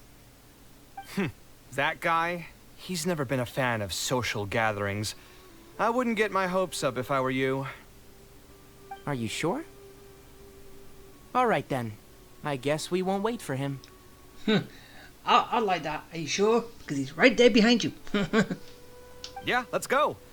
I mean, maybe we should give him a little more time. We can keep chatting for a while longer. Oh, sure. You still haven't told me, what's the occasion for getting us together here at Pardistii? We're celebrating the end of the first phase of Kaveh's studies. I wanted to thank you all for the help you've given her along the way. Then where's Kaveh? She said she wanted to show everyone a bit of what she's learned, so she's still doing some last-minute prep at home. She'll be here shortly. Anyway, let's get started. To tell you the truth, I'm actually not so confident that the second phase will go as well as the first. The curriculum will become a lot more involved, and I'm worried that she won't be able to get through all of it. I was hoping we could brainstorm about it together before she gets here. I knew this wouldn't be just a simple free dinner. Is that why you also invited Alhaitham? Yes, I thought it would be good if we could all put our heads together about this. Anyway, let's take a quick trip down memory lane. What did you guys do when you ran into a problem that you didn't know how to solve? Or got assigned a project that you knew you weren't gonna finish on time? Never happened to me. I'd just pull another all-nighter. You two are hopeless. Does anyone have a more useful answer to the question? Ooh, that's a good point. Confidence is the most important thing. Once you lose your sense of confidence, it'll become all but impossible to find the motivation to study. This could be a potential direction. I have already redesigned the literacy curriculum, and I was originally hoping to ask Alhaitham for his opinion, but... It's very simple. Instead of focusing on the amount of material you would like to teach, focus on the amount the student would be able to remember. So he did show up. Wow, you actually showed up. I could probably count the number of times you've actually come to gatherings like this on just one hand. It's still more than the number of times you've managed to get a proposal approved on the first try. That's a bit mean. As long as you're still aware. So, what made the difference this time? Are you looking to drink your sorrows away with some friends? That's your purpose for being here, not mine. Don't project your ways of thinking onto me. So you're saying the only reason you came is to help Tainari with his brainstorming? Precisely. Kale will have a long road in front of her. Hey, just to get one thing clear. Even if Kale manages to make her way to the academia, we cannot let her enroll in her avatat. Kasharawar is obviously the best choice for her. She's been a trainee forest ranger for so long, she'll definitely be good with her hands. What are you saying? Spontamad is the better choice. It's where I graduated from, after all. Then what about Amorta? That's the Darshan her master actually graduated from. There are only 2 other Darshans left. We might as well select all of them on her enrollment application. I'm trying to have a serious discussion here. Traveler, you aren't associated with any of the 6 Darshans. In your opinion, which Darshan would be the best choice for Kale? Well said. Agreed. And my goal in inviting you here was to gather some thoughts on the execution of this second phase. Phase 2 far exceeds Phase 1 in both curriculum complexity and the speed of instruction. I hope Kale has prepared herself for what is coming. Hey, what are you thinking now? Please don't tell me you're planning on lending her those abstruse books from your home library. Actually, I was thinking about lending her a professions guide. I'll make sure to write, "Don't become an architect" on the front page of that.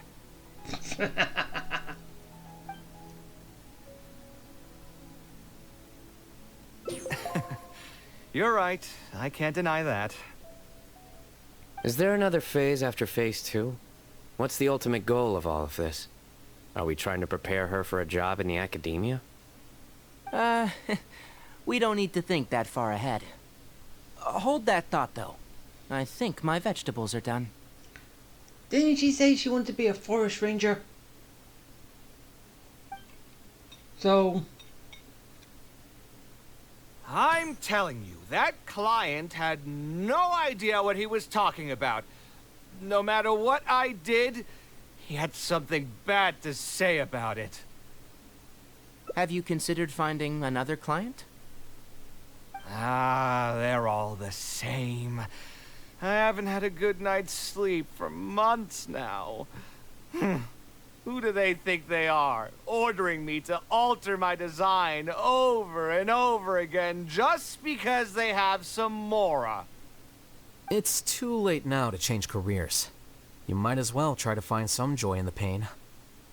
Besides, you'll be getting up in the middle of the night to make edits to your own design even when the client doesn't request it. No. That's not true. Cheer up, Kaveh. I'll tell you a new joke. We'll save that for the end, Sino. You can keep it to yourself until then. Whatever. I'm not going to use my brain anymore. Let's drink tonight to our heart's content. Yay! Party! Okay, so... now we have the last 2 endings to go through. So, was this... yeah, this was the middle one. Wait. Huh. So...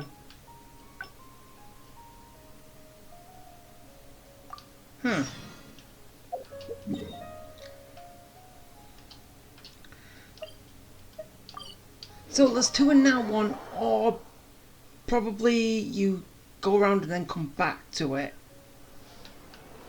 But, Let's see what.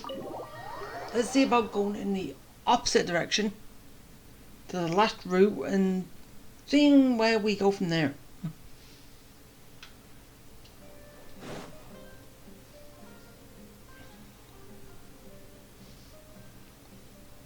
Taking this commission was truly the worst decision. Oh, actually, while we're on that, what are you doing here at the tavern? Anyway, stress is just an inescapable part of being a working adult. Boss, do you want something too? I'll put it on my tab. Wine in a glass of juice? Alright, just keep going until we get to the end and then I know you're already keeping a secret. That guy, though. Another glass. You've got it, sir. It really is every other, but perhaps getting used to. I would spend a lot of time. I suppose, though, that just sticking all of this makes for a real. Here's your drink. Boss? The meaning of art. Anyway, I don't know about art. What do you think? But I will select all routes. Oh, well, all options as I go through. Exactly. So our thoughts on the meaning of art are rather similar. In Sumeru, and especially Sumeru of the past, the arts are not a popular discussion topic.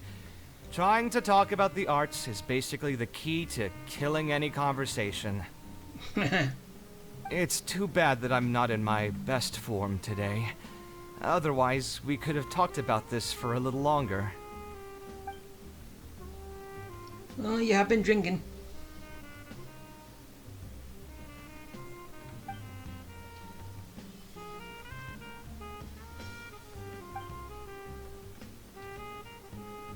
Sounds great to me. I don't even want to think about this project anymore. Okay, so we've done that one. Now we'll go here. A different career. I see.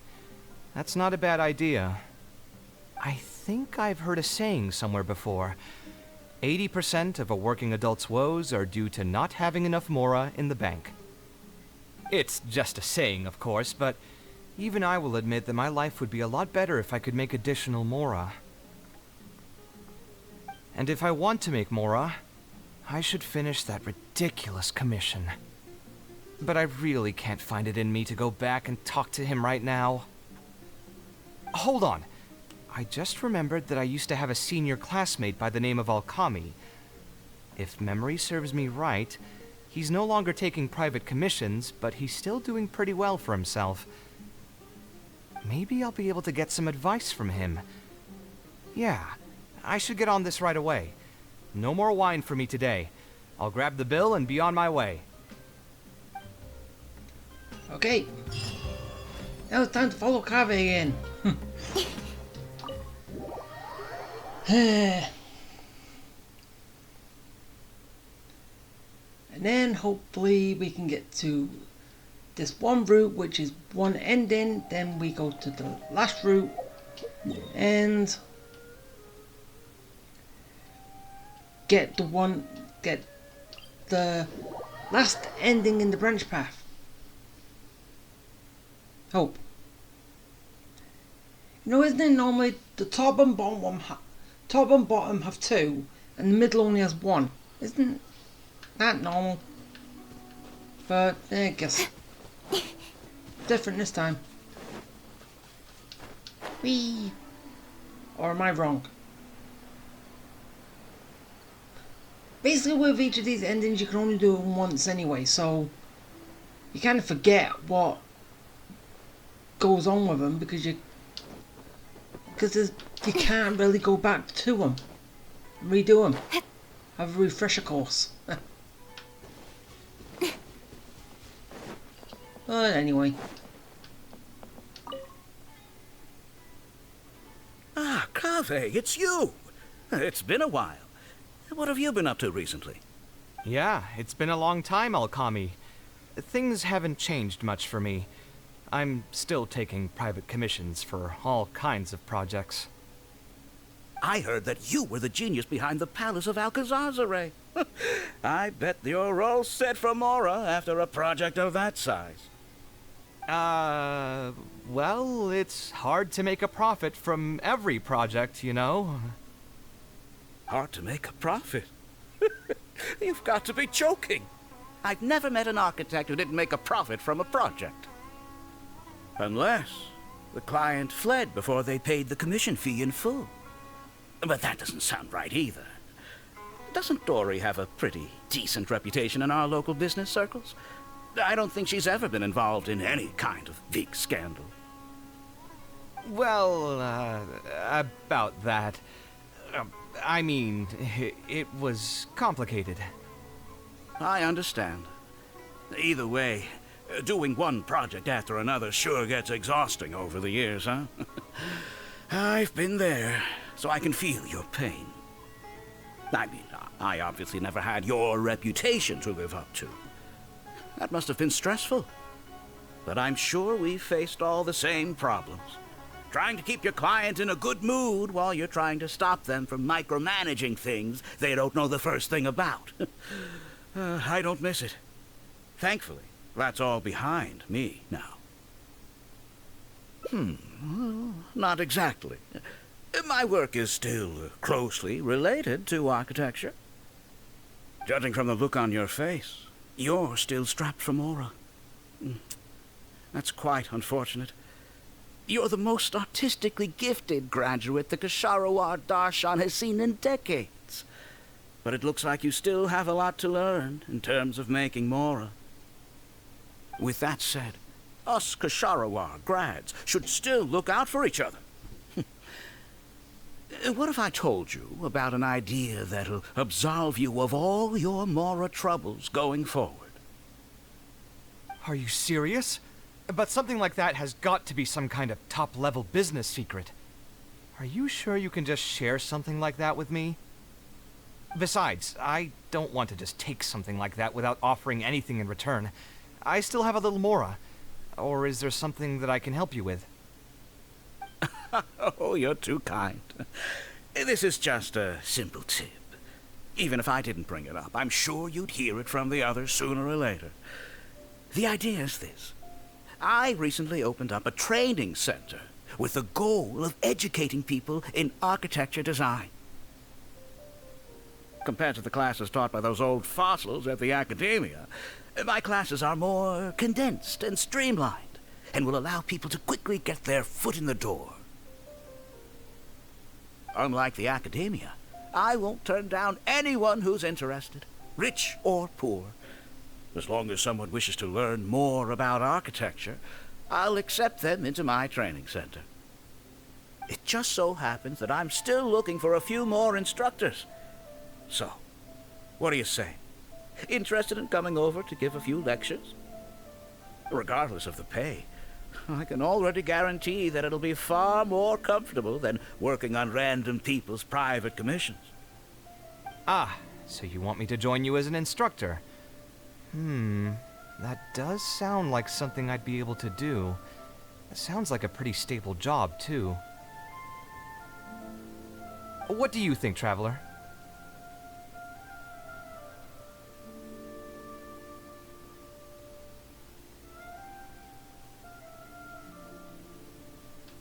Then it's a deal. Yes, it's a deal. Thank you, Alkami. Like I said, there's no need to thank me for this. The lecture room is not far from here, so you can just come straight here tomorrow morning. As for the pay, how about we start at 300,000 Mora per lecture? 300,000? Are you serious? How could you offer so much? It would seem that you're still oblivious to your own economic worth. 300,000 is nothing compared to the prestige of having the Light of Ksharawar as one of my instructors.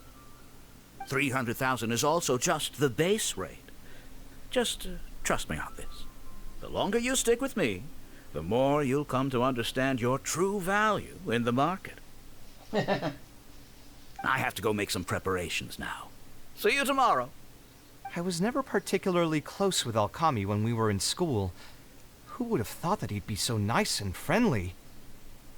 I've hosted free lectures before, but this would be my first time being hired to lecture for a formal business. 300,000 Mora per lecture. Whew. I'm so excited that I'm starting to get nervous. Thanks so much. I think I will be able to relax a bit more with a friend in the audience. Now, what should I talk about tomorrow? Some lessons I've learned over the past few years? I should probably save those for later. For my first lecture, I should start by getting them more interested in the field. Alright, let's meet here again tomorrow morning. I should hurry home and create some kind of lesson plan. If I'm going to become an instructor, I should make sure I show up prepared.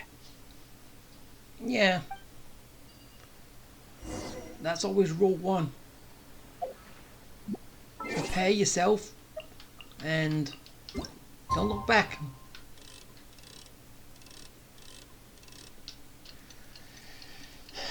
Again, a whole 24 hours standing around doing nothing. Oh well.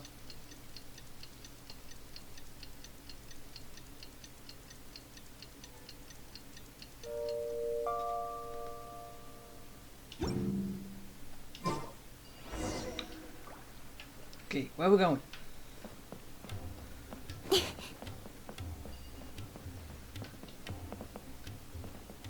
Ah. Oh. I didn't expect you two to get here so early. Hey, I've been here all night. I was up last night preparing for the lecture, but I ended up getting so excited that I couldn't fall asleep.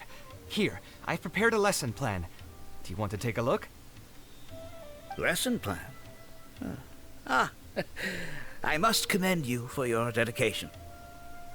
But the training center has already developed its own set of teaching materials.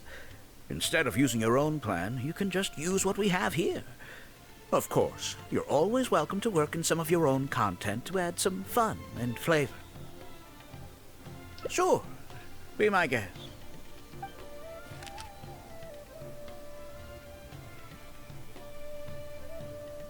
It's almost time for the lecture to start.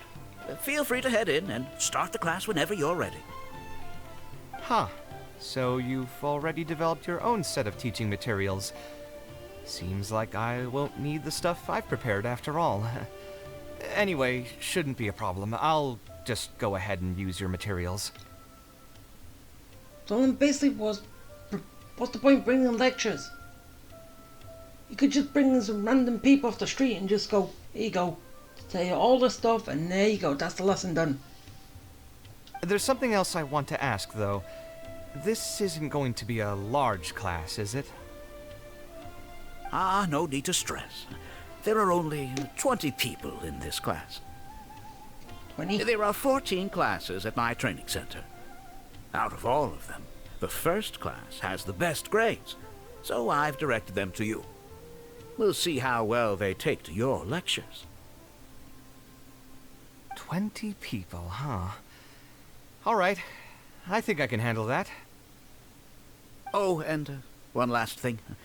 In the interest of keeping a quiet learning space, only instructors and students are allowed in the classroom when class is in session. I'm sorry to say this, but your friend will have to wait outside while you teach the class. Sorry about that. I'll meet you at the door when the class is over then. Okay, have fun.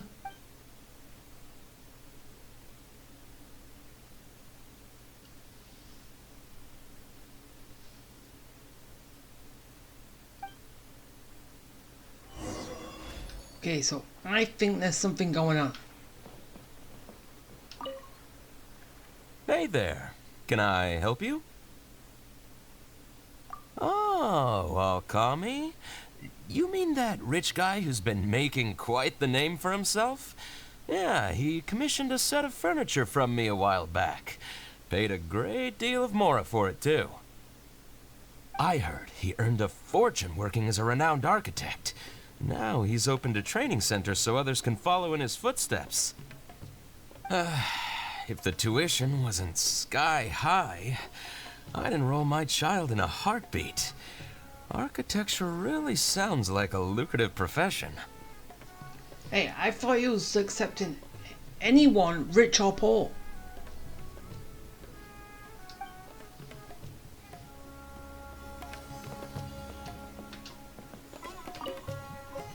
Did you hear? Alkami recruited Kaveh to be an instructor. I bet that'll boost his enrollment numbers. Really makes you jealous, eh? If you think about it, Alkami was never that talented himself as an architect. If we're just talking about professional skill, no one would pay for a class with him. That's true, but you've got to admit, his advertisements are really effective. After all, the academia only admits those that can pass its entrance exam, so only a few people could hope to study architecture in the halls of the Kasharwar.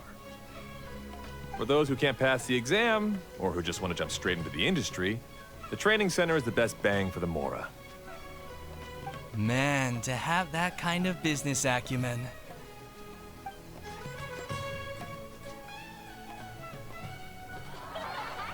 So... All right, everyone. There's no need to be nervous. So, like, we're teaching with his material, which is not acceptable.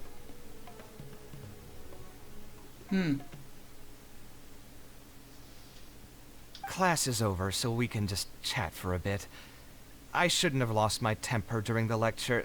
Did I scare anybody? No, you weren't scary at all, Mr. Kaveh. We were just a bit lost and didn't get what you were talking about. Oh, don't get me started.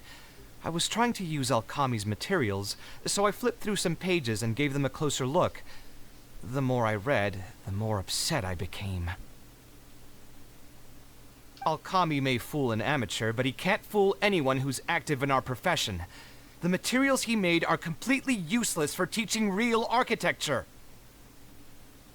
In my opinion, the most important skill of an architect is their ability to craft a design. In other words, they must be able to conceptualize ideas. There are tens of thousands of buildings in the world, as well as a countless number of architectural styles. Some designs emphasize aesthetics, while others prioritize practicality. The architects who can critically evaluate the quality and fit of different designs are those who can come up with great designs of their own. But you won't get any of that from the teaching materials they're using here. All these students are doing in class is rote memorization of existing designs. They are learning nothing about the underlying principles. How can they expect to become real architects?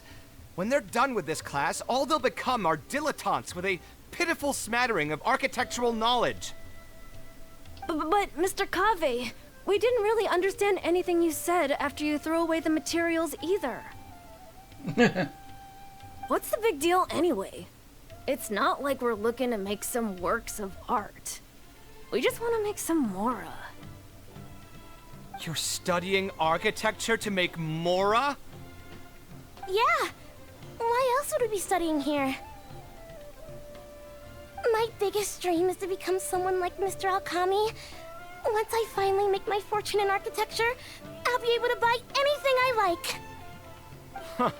In that case, I'm afraid you'll probably be disappointed. The reality is that the work of an architect is very difficult, and the pay is not lucrative at all. Believe me, I'm a perfect example. But how? Mr. Alkami just told us last night that you made a killing by building the Palace of Alcazarzare.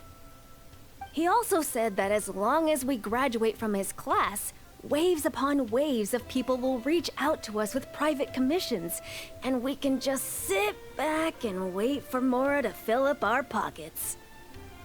It won't be long before I can put these miserable days behind me. Come on. And you all believed everything he said? But Mr. Alkami is really rich, isn't he? You... It's pointless trying to argue this with you right now. You've already filled your heads with pipe dreams. Let's go, traveler. Let's hear about Alkami's true plans from the man himself. Yeah, I already got a little bit of stuff anyway.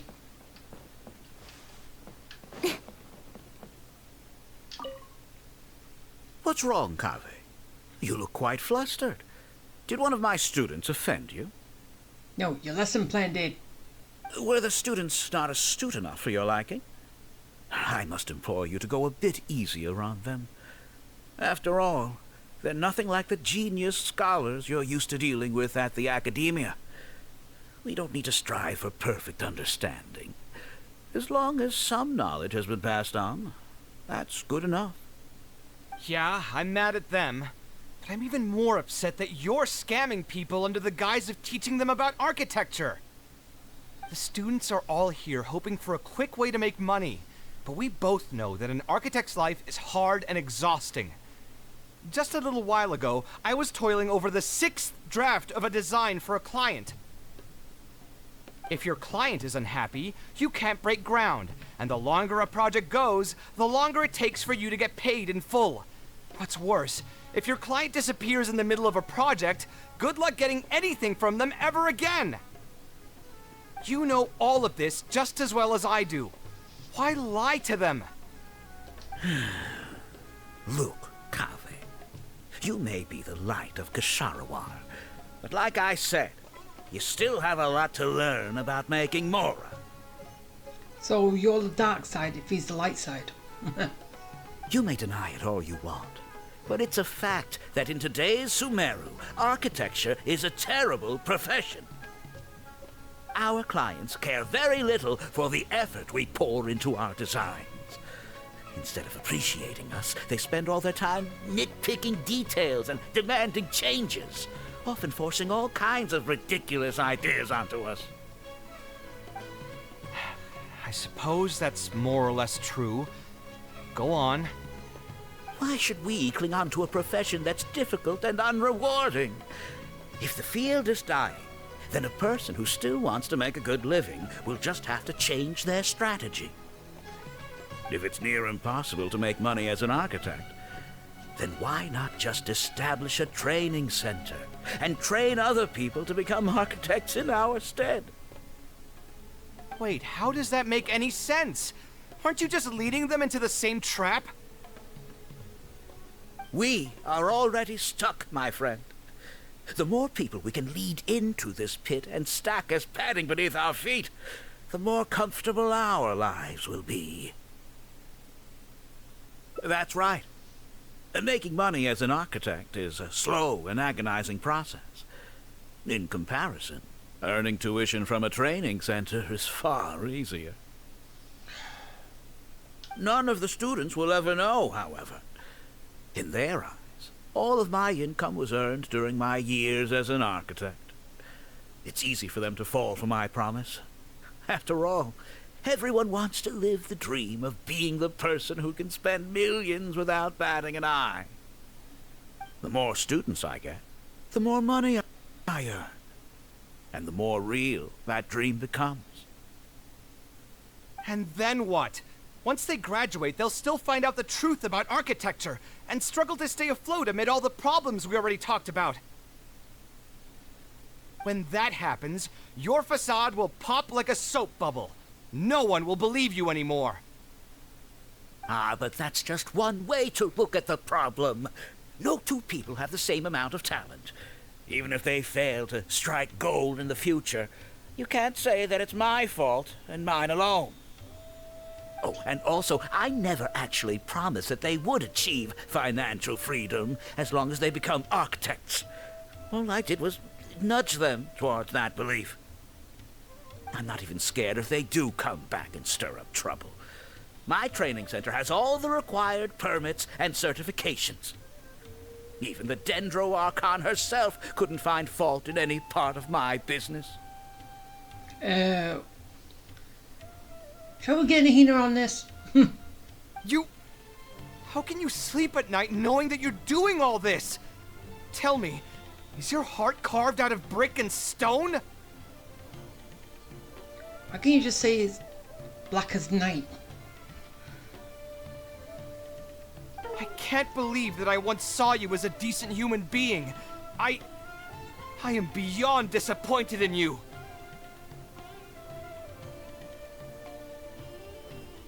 And the same goes to you. How many years has it been since you graduated from the academia? If you still can't accept something like this, do you just plan on keeping that worthless naivete of yours until the end of time? Only fools will see art as revered and sacred. In the end, art is just another business. Being successful at running a business is an art form in itself. I urge you to think about what I've said. Offloading your pain onto others is the only way a person can live comfortably in this world. As the light of the Ksharowa, you've accumulated plenty of fame and respect. It's high time that you use those resources to improve the circumstances of your own life. Think it over, Kaveh. I still believe our collaboration could be very fruitful. I'm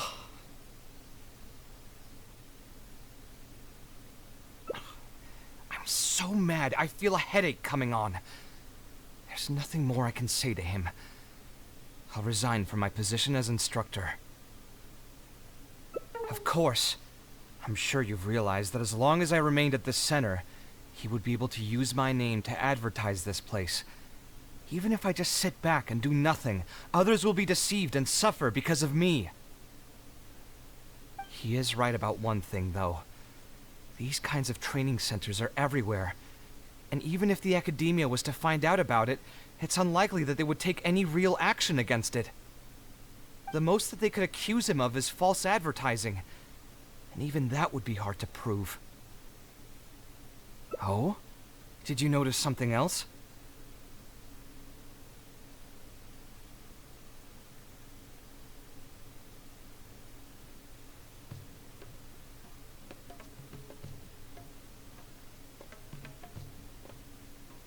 Yeah, you've got a point.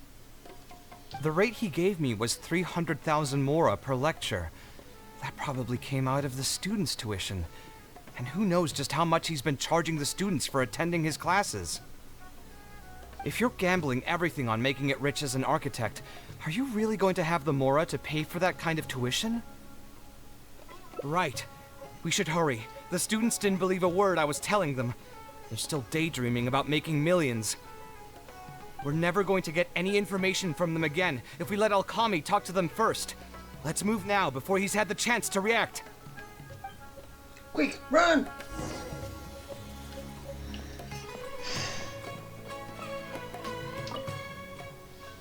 Oh, Mr. Kaveh? What are you doing back here? Class finished a while ago, but you're still here. Why haven't you gone home? I wanted to stay for a little longer. I'm still thinking about everything you taught during the class. Even though a lot of it went right over my head, I still thought the houses you drew were really pretty. Of course they were. All the examples I drew were world-famous landmarks. Each one was the magnum opus of a celebrated architect. It's a good thing that you could recognize them for their beauty. The accumulation of knowledge is the first step to artistic expression. Instead of rote memorization, you should try to relate and to understand, and after that, try to resonate with the work. Resonate? Yes. When I first got into architecture, there were many things about it that I couldn't understand at all. I would find a building to be beautiful, but have no idea what made it so good. And for most people, just being able to admire a building is enough. To become a good architect, however, you must also learn to assess and appraise. Going from admiration to assessment will take a lot of time and specialized knowledge, and I'm afraid that some superficial speed training won't be enough to take you there. Just as I thought. Becoming an architect won't be as easy as Mr. Alkami made it out to be, right? Nope. I'm sorry. I'm not trying to crush your dreams. All I want to tell you is that an architect's life is not as carefree and easy as others may make it out to be. I understand. Thank you for telling me the truth, Mr. Kaveh. I think I'll still stay here for the time being, though, since my family still hasn't paid everything off. Paid off what? Sorry, I can't say anything more. Mr. Alkami made it very clear that anyone who talks about it will be kicked out of the class.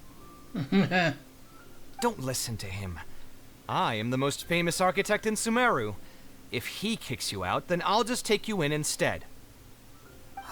Really? Why would I pull your leg? I can see you have some talent, so as long as you get your fundamentals down, you should be able to pass the entrance exam and continue your studies at the academia. Then please keep this a secret for me, Mr. Kaveh. Truth be told, my family is not very well off, so we couldn't really afford the tuition for this class. Mr. Alkami was the one who reached out to my parents. He told them that he knew a merchant by the name of Bahar and that we could get a loan from him. He told all the students that once we graduate, people would come flocking to commission us for projects. If everything went well, we'd be able to pay off everything in just a few years, and all the more we make after that would be ours. How much did your family borrow from this merchant? I think it was several million mora. And what was the interest rate? I'm not really sure. My parents were the ones who signed the contract. All I know is that the stack of papers was as thick as a slab of rock.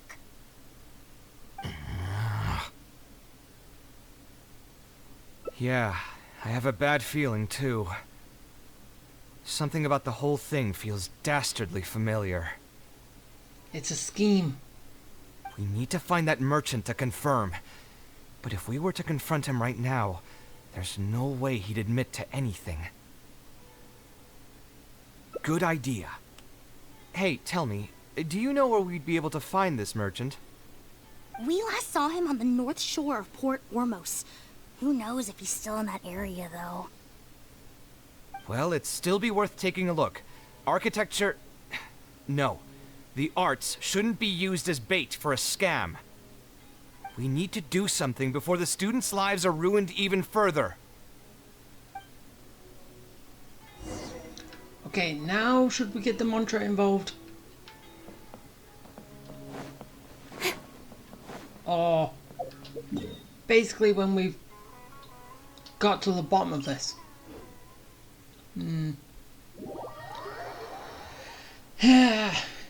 Anyway.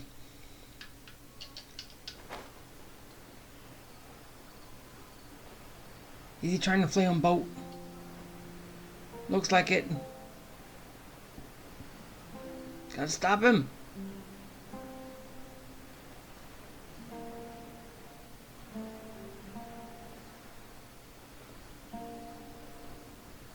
He's taking all these goods and getting ready to go. Stop right there, criminal scum. Oh, I don't think I've ever seen you guys before. Here for business? You're Fahar, right? Yes. May I ask who introduced you? Alkami. My friend here wants to enroll in his architecture class, but they're a bit short on money. Alkami told us you're the man to go to in this kind of situation. Oh, sounds like his business is booming. How much do you need? Let me see. I'd say around 3 million mora. Oof. You call that a bit short on money? Anyway, since you're here because of Alkami, I can work things out for you. Make sure you sign the contract, though. Lots of people are borrowing money from me nowadays. Here you go. Don't worry, there's nothing particularly unusual about it. All you need to do is pay back the loan in full within 3 years. And what if they won't be able to pay it back? What do you mean, won't be able to pay it back? Once you graduate from Alkami's place, you'll be making millions of mora a year. Easy! At that point, paying this off will be a piece of cake. And even if you were to run into some difficulties and need to delay the installments, it's no big deal. We're all reasonable people here. If you can't pay quickly, you can just pay it back over a longer period. All that would change is your interest rates would get a little higher. It's hard work running a business. If we're taking risks to supply you with Mora, it's only fair that you take on a bit of the financial risk as well. Anyway, there's no point in tying yourself in knots over the contract. With the way you're reading every single line, it's like you're worried you're about to get scammed out of your whole life savings. Why would I lie to you? Tons of students at Alkami's place have signed the contract. Aren't they all doing pretty well for themselves? You're in cahoots with him. I just did some calculations in my head. When you say the interest will get a little higher, do you mean it'll get higher than 30%? Of course, the contract did a great job of trying to obfuscate that fact. It only listed the amount that you'll have to repay every day, which gives the false impression that the amount hasn't actually increased by all that much. If you actually do the math, however, it's clear that the amount you need to pay on interest alone will amount to hundreds of thousands of Mora per year. Most people can't even make that much Mora in a year. Your greed really knows no bounds. Even my creditor doesn't dare to raise rates that high. Once a family's signed on to a scheme like this, there's no getting out. What are you trying to say, huh?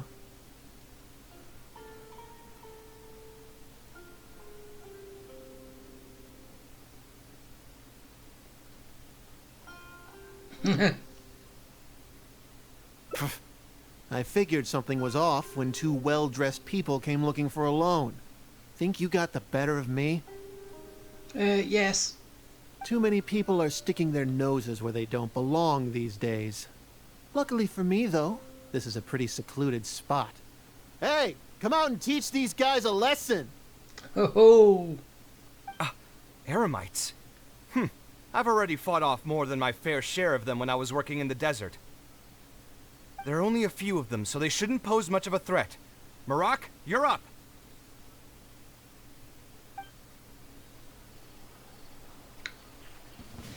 That's close enough. Right, go. Lucky today. Scanning. No, those don't work. Too weak. Go. Motion to compel. Burn. Knock him in water. Ah. Cut to the chase.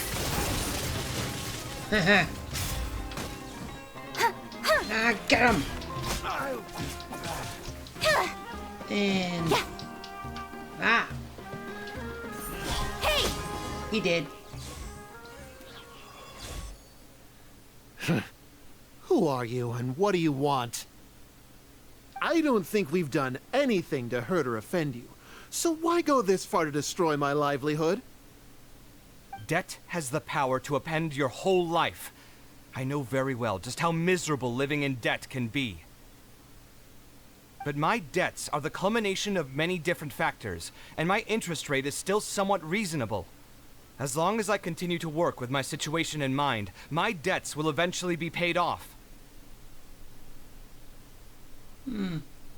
But these students are different. They have neither the mental preparation nor the financial resources to pay back a debt like this.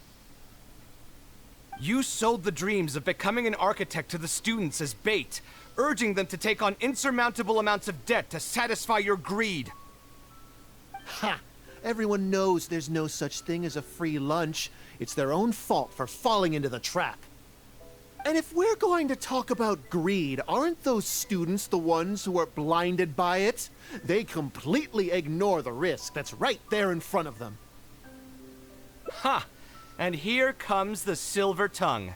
Surely you use that to reel in the students as well. Even now, many of them are still hopelessly dreaming of striking gold after they graduate. People grow by learning from their mistakes. I hope this will be a valuable lesson to them.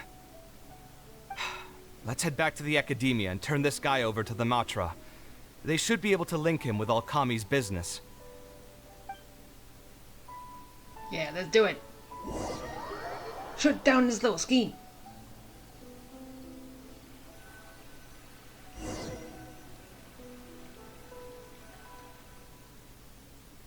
Sino? Didn't think I would run into you here. Well, he's the head mantra. My vacation just ended not too long ago. So I'm going over some cases at the academia. Who's this? Someone who we want to get arrested. I see. Right. Charging an interest rate over 30% indeed constitutes a crime. As it is highly likely that Alchemy is also benefiting from this scheme, the Matra will open an investigation on him as well.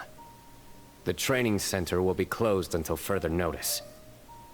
Any funds we manage to recover from the suspects will be returned to the students. It's unclear how much we'll be able to get back, however, given their extravagant spending. That should still be enough.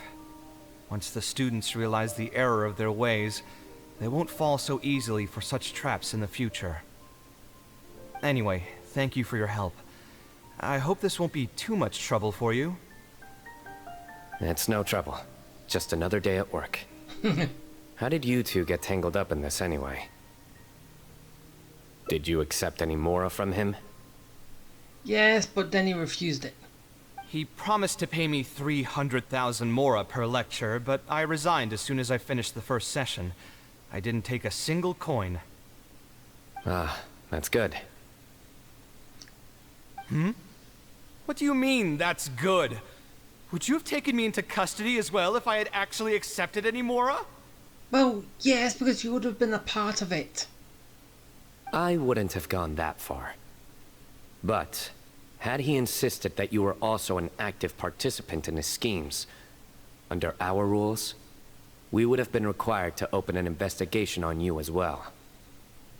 Either way, though, I believe you are innocent in all of this. Had you actually been alright with making money through less than noble means, your life wouldn't be the mess it currently is. Hey, what was that? What do you mean my life is a mess? Never mind. Your life is fine. It looks like he's already looked into you, Kaveh. You're just messing with me now, aren't you? Let's get back to business. If Alchemy's case can be successfully resolved, you'll be eligible for a monetary reward from the academia. Don't forget to pick it up after the fact. Huh. I didn't even know there was such a thing. I never would have guessed. What I'm trying to say is that we didn't report Alchemy because we thought we could make some more off of it. The reward will be given regardless of your personal motivations. It was implemented with the intent of encouraging people to supply tips to the Matra. Fine. Is there anything else? I want to go back to the training center one more time and talk to some of the kids. Sure, but you should wait until tomorrow. My subordinates will shut down the center today, and summon the students to gather information on the total amount of Mora they've lost in the scam. All right, then I'll stay out of their way.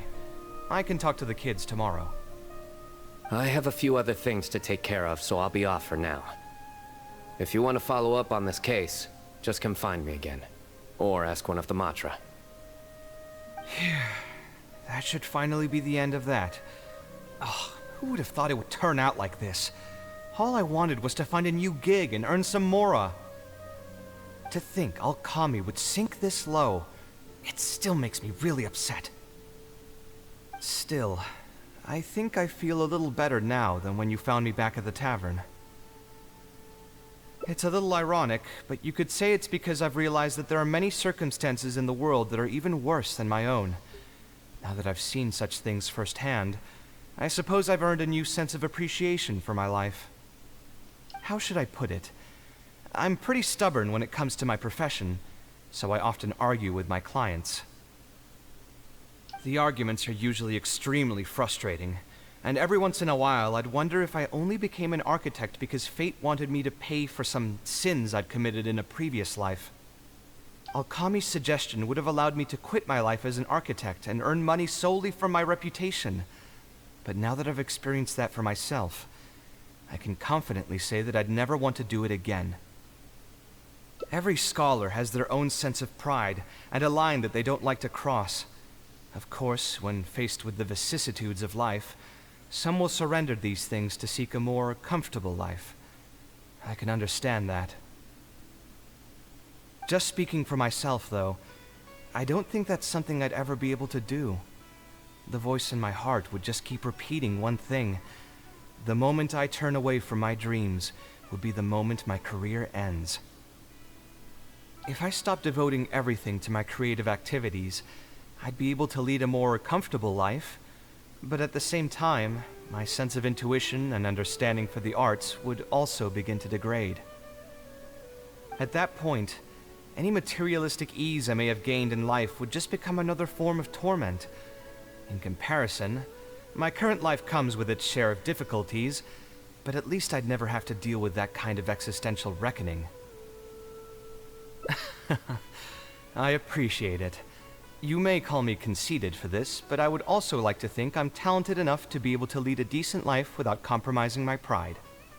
It's certainly not easy, but I want to keep at it. My thanks again for being such a great help throughout all of this. I'm planning to pay another visit to those kids tomorrow. Want to come with me? Yeah. All right. I'll see you tomorrow then. Get some good rest.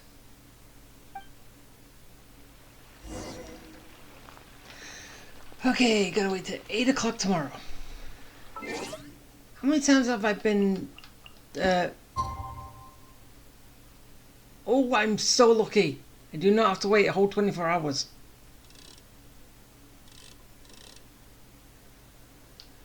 How many times have I done this? Already. Come on, enough procrastinating. Let's go.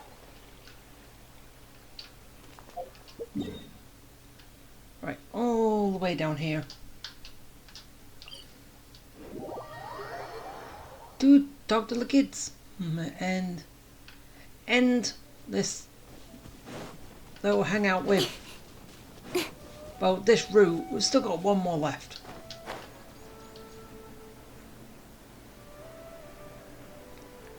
But it shouldn't take that long, should it?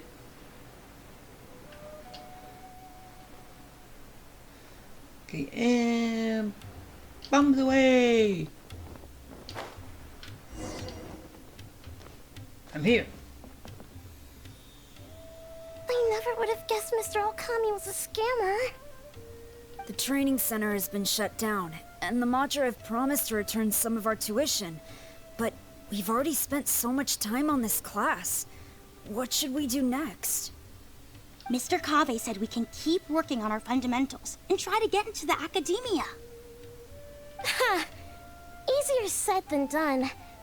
If it was easier to get into the academia, none of us would have signed up for the class in the first place. Only the best of the best can get into the academia studying on their own. Mr. Kaveh might be willing to teach us. Why? What reason does he have to stick around? He sees potential. So, you're the only ones that showed up today, huh? Huh? Kaveh's here! Now, that's Mr. Kaveh to you. I'm here as your instructor, so let's keep things a little more proper. I'll keep instructing you for a while longer. You can pass on the message to the other students. As long as someone wants to come, they can join the class. Oh, also, I'm usually pretty busy, so I'll only be able to teach architecture fundamentals on my days off. Another disclaimer, I can't promise that you'll all be able to understand everything I'm going to teach. And it's all going to be free. Architecture is not an easy profession.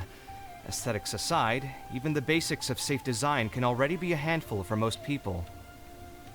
If you want to design safe buildings, you'll have to go through a systematic study of structural engineering.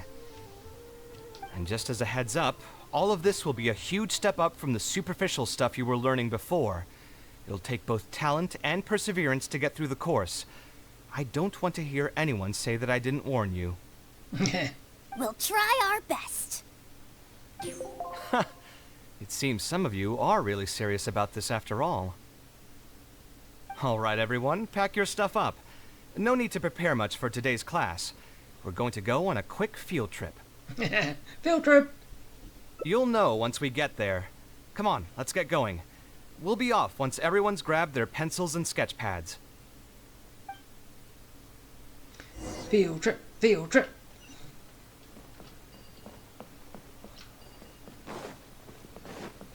where are we gonna go on the field trip?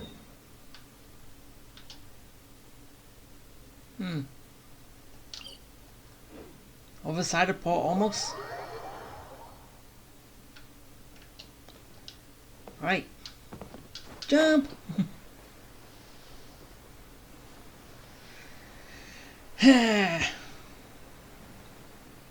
How long is this gonna take me?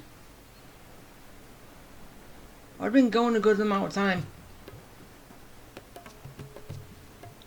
But I do get all these endings done in one go, so yeah, that probably explains why they're so long, but try and make them as quick as possible.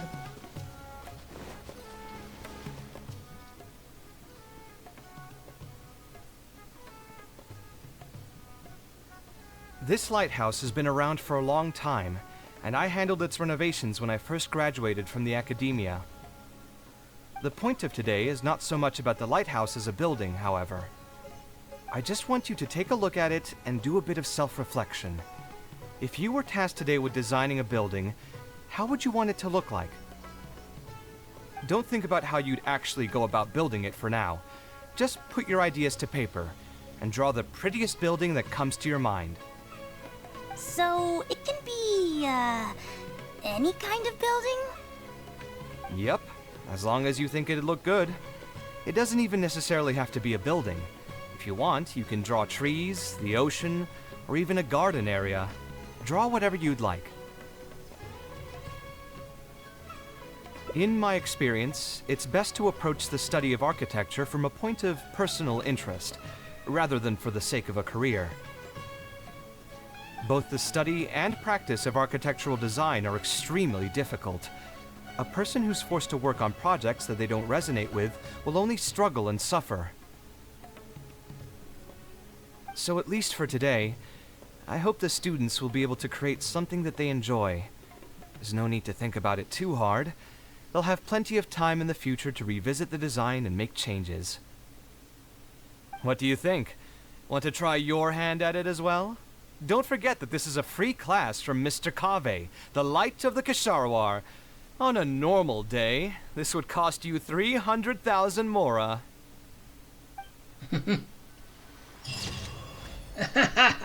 I drew a teapot. Oh, that was fun. I drew a teapot. He's fine. Alright. Now it's time for the last one, which, right, it is going to be the center, but have a look around at the ends. Yep. That one. Yep. Alright.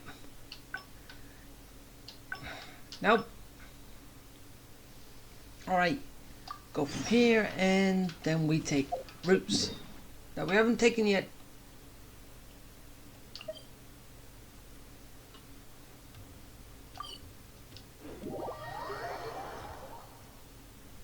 So it's a different route on from the password. Oh yeah, it was look for the password or look at something else. Ah. Really, quit jumping when I'm going in building. Such a pain. Al-Haytham isn't in, so feel free to... So skip to get to the options and then there we go again. Oh, nothing.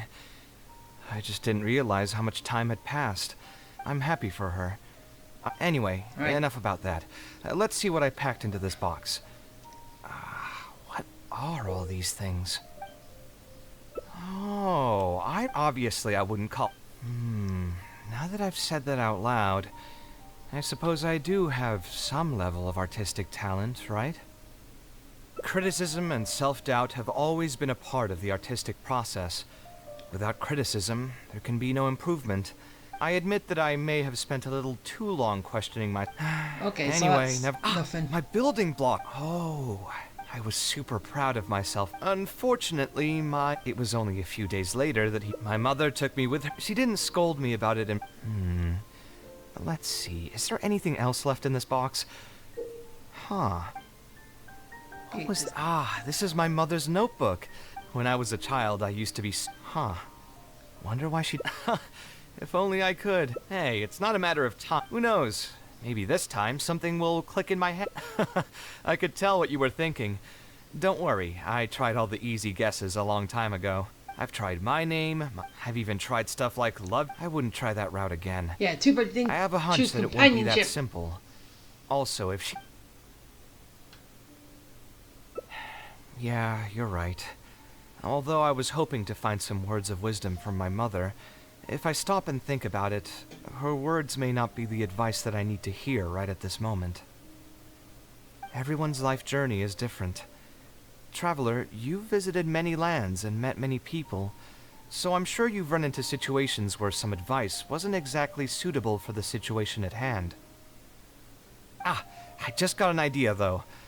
If I want to rekindle the creative passion that I had before, instead of trying to unlock an old notebook, why don't I take a walk around the parts of town that had changed my life? What do you think?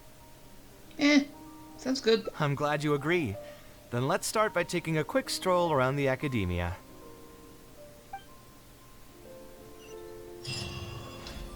Okay. So it went from... So it's basically just a stroll. Seems easy. Right?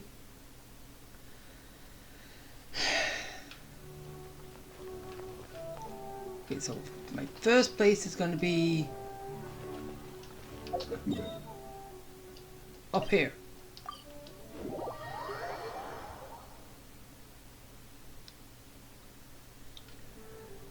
Then down there. Whee! Nope. Didn't work. But here we go.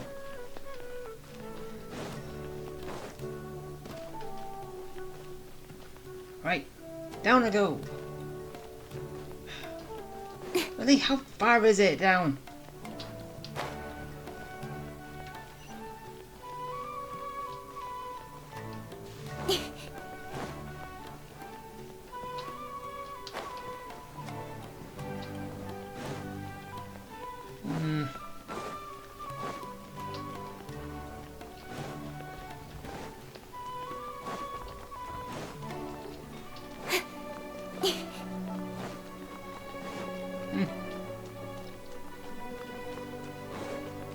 Oh, I should have noticed it was Holsteiner.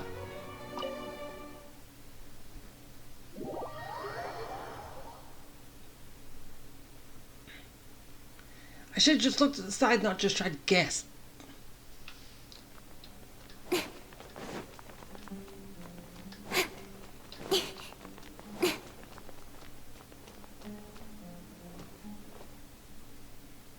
Of all the places in the academia, I remember this one most. When my studies got busy, I used to pull all-nighters here trying to finish my blueprints.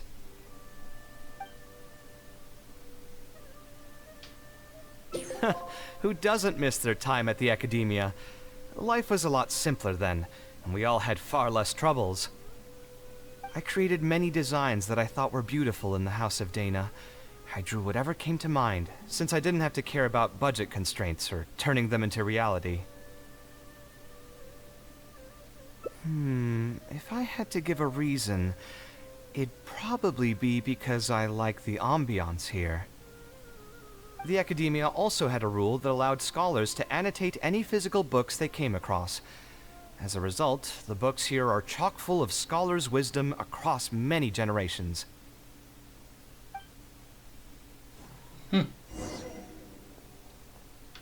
Okay, where are we going now, Kaveh?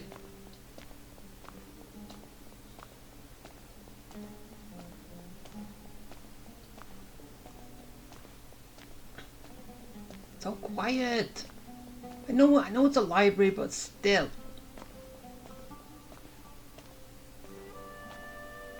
Oh, here, this is a great example. This book, History of Ancient Sumeru Architecture, contains some analysis that I did many years ago. Huh? Why is Alhatham's handwriting also in here? When did he ever read this book? I guess it's probably from when we worked on that research project together. Anyway, he probably never cared to tell you this, but the House of Dana is where Alhatham and I first met. I came here to do my homework, and saw him sitting by himself next to that row of bookshelves. A group of Haravatat scholars were chatting near him, but he looked as if he was too lazy to join them. There was a pretty stark difference between him and all the rest of them. It was my fault for feeling bad for him. I thought he must have gotten into some kind of trouble and went over to ask if he needed anything, not realizing that... Not realizing that you were in fact the one in a whole heap of trouble? Alhatham? Why are you here?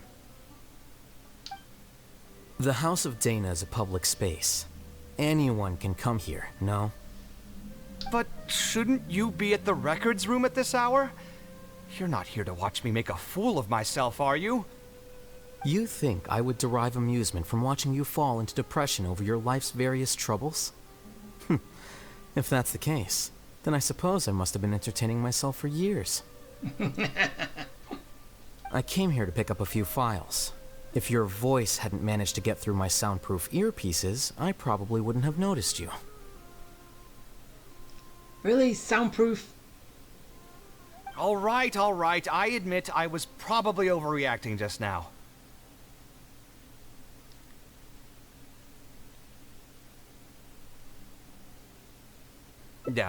Probably not when he's right here with us. As his senior, I shouldn't try to tarnish his reputation. There was nothing embarrassing or shameful about it. When I was still a student at the academia, I once collaborated with Kaveh on a research project.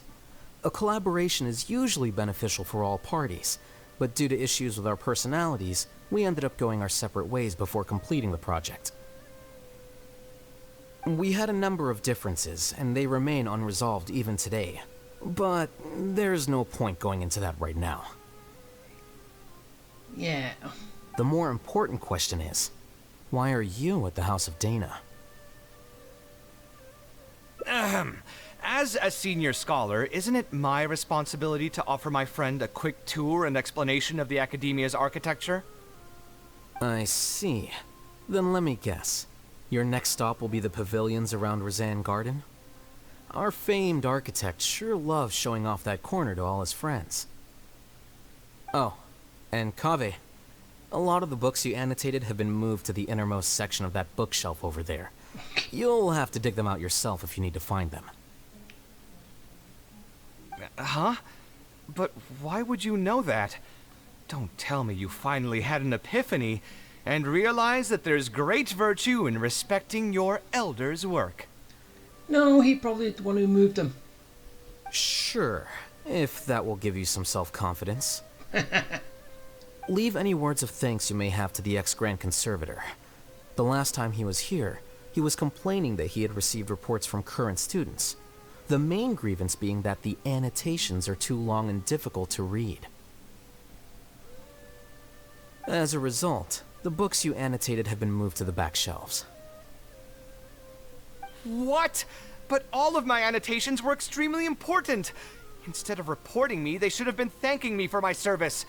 The notes that I took, they couldn't have asked for a better analysis of those books. Okay, just you wait. I'm going to fix this right now. I'll dig all the books out and return them to the proper shelves. Oh, we'll wait. Anyway, you were about to say he's feeling a bit down? Put through the ringer. What an interesting phrase. I assume he used those exact words himself? He probably did suffer quite a bit, that's true. He always spends a lot of time editing his proposals, with the goal of satisfying as many of the client's preferences as possible. But the satisfaction of one client will not translate to general satisfaction with his work. Many problems in life can only be solved by a fundamental change of attitude. As the leading genius of Kshahrewar, Kaveh should have both the right and the confidence to reject any unreasonable demands.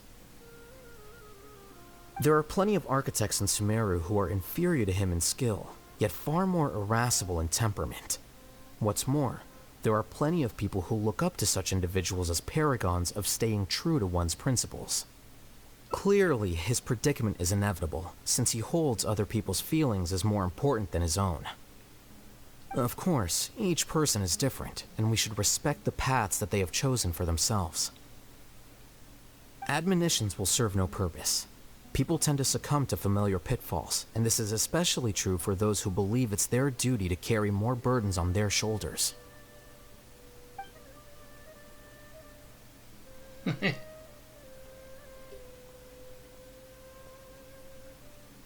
Looks like you were having an enjoyable chat while I was gone. Were you talking about me by any chance? Yes. What do you think? What else is there to talk about? Surely no one would be interested in talking about the files that you were browsing through earlier. Anyway, you should take a look at this. Look at this comment on page 82.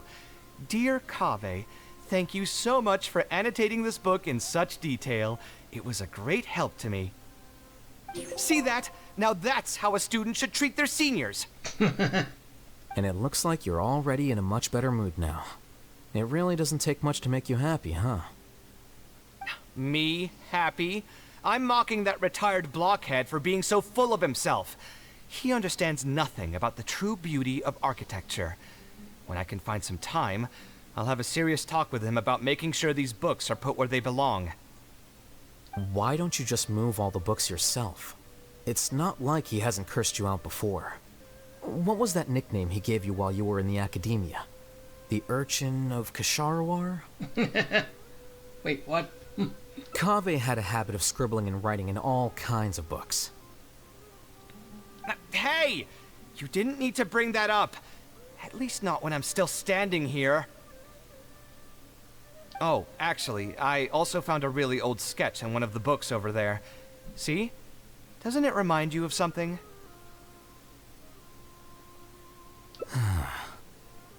Huh? Don't tell me even you don't get it. Don't ask me. This is the time you specifically put aside to brag about yourself. Feel free to hoard all the spotlight you want. You... In that case, allow me to explain. Although this sketch is a little abstract, you can plainly see from the road plans that this was an original concept for the expansion of Port Ormos. We can also plainly see that the designer was a huge fan of this project. It's the project he loves to talk about the most, second to the Palace of Alcazarzaray. If I don't keep bringing up the neat projects that I've done, how would anyone know that I was the one who did them in the first place? There shouldn't be any complaints about Port Ormos. If I remember correctly, the construction process was very smooth, everything was made ready ahead of time, and there were very few safety concerns. There are indeed no records of any complaints about this project. A most impressive achievement. See? What did I tell you? Come on, let's take a stroll through Port Ormos next. I'll tell you all about the designs I made for the place. No need. It's almost time to clock out for the day, and I don't intend on bringing any unfinished work home. Suit yourself. It's not like you know how to appreciate artistry anyway. Let's go, traveler. I'll take you to Port Ormos.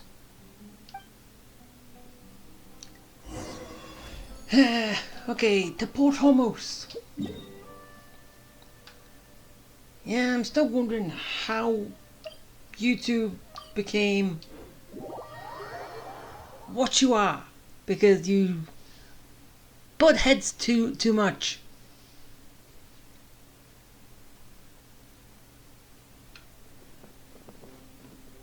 I want to know.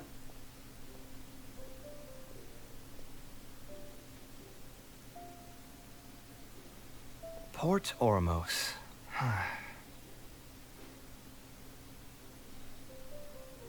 No, I didn't design any one specific building. Most of my work here concerned structural renovation. Port Ormos had already existed since I was still a young child. It wasn't as large as it is now, though.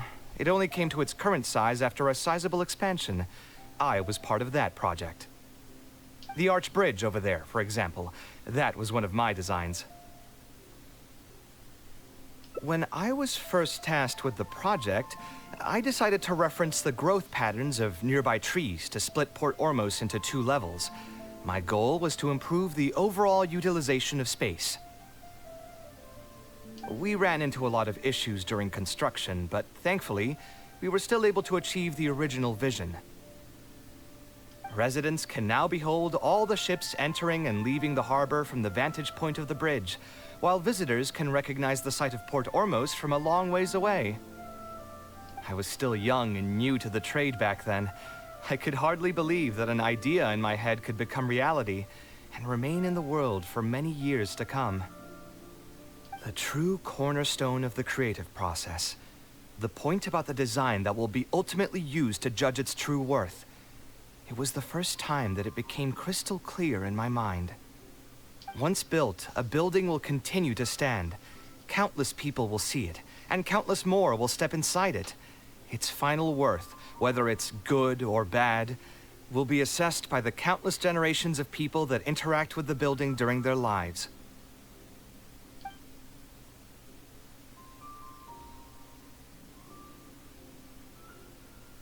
You think so? I'm glad to hear that. But even with this project, I still had one small regret. Which is? My budget was tight, and I was unable to use the higher quality timber I had originally intended for the design. I knew that some concessions on aesthetics would be needed as soon as I agreed to a proposal that prioritized the practical functions of the project. Us creative types know better than anyone that most projects cannot be completed without a few regrets. Even the Palace of Alcazarzare was not perfect. Yeah, you're right. I should learn to look toward future opportunities, and believe that any regrets I have can be overcome in time. We've spent long enough here. There's still one last place I want to go, but it's a little far. Would you be interested in a quick trip to the desert? Why the desert?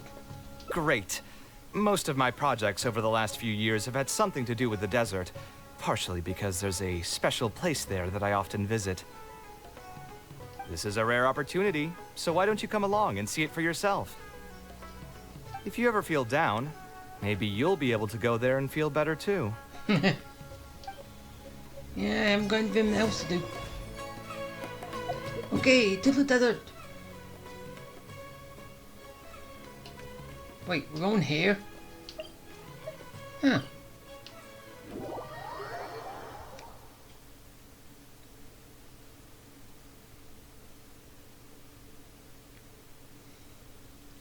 Didn't think it was going to be one of these.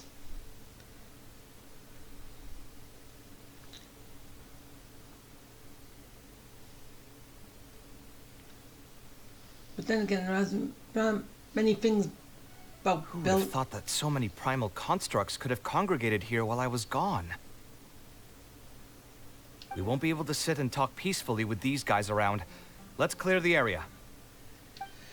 Okay. Don't blink! Yeah, switch to me. Spring forth! Go! Ow, no. Stop it! Incoming! Get him! With sword comes shadow. Yeah. Keep it up. Boom boom! Go! Time for your arraignment! Don't blink! Hey! Come on, die! No, I hate when you do that. Incoming! Hey, come on. Motion to compel! Die already! Nowhere to hide! Go! Nope. Right. You can die. Boom boom! Don't blink! Hey! And now we have you. Oh, I killed the last one. The third one. Isn't this place great? I often come here to clear my mind when I'm dealing with a difficult situation. You know what I mean. Everyone finds themselves in frustrating situations once in a while. Just take me as an example. My family life got shaken up quite a bit when I was young. I struggled in school, and I got into a huge pile of debt building the Palace of Alcazarzaray. Although Alhaitham thinks that it's because of my personality that I continue to live in the shadow of the past, I think it's also just a part of life. Plus, if I look back, I've honestly had my fair share of good luck as well.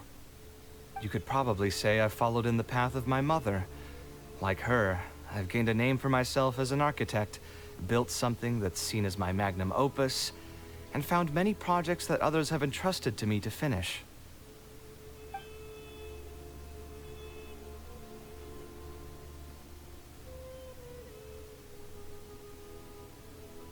Life is too boring when you live with no enthusiasm and passion.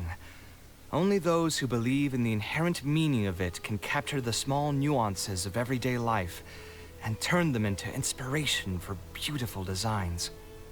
Of course, I will concede that loving something also means taking it to heart. So to an extent, caring is also a source of pain. If I didn't love my work, I wouldn't be so torn up about it all the time. But still, isn't this place beautiful?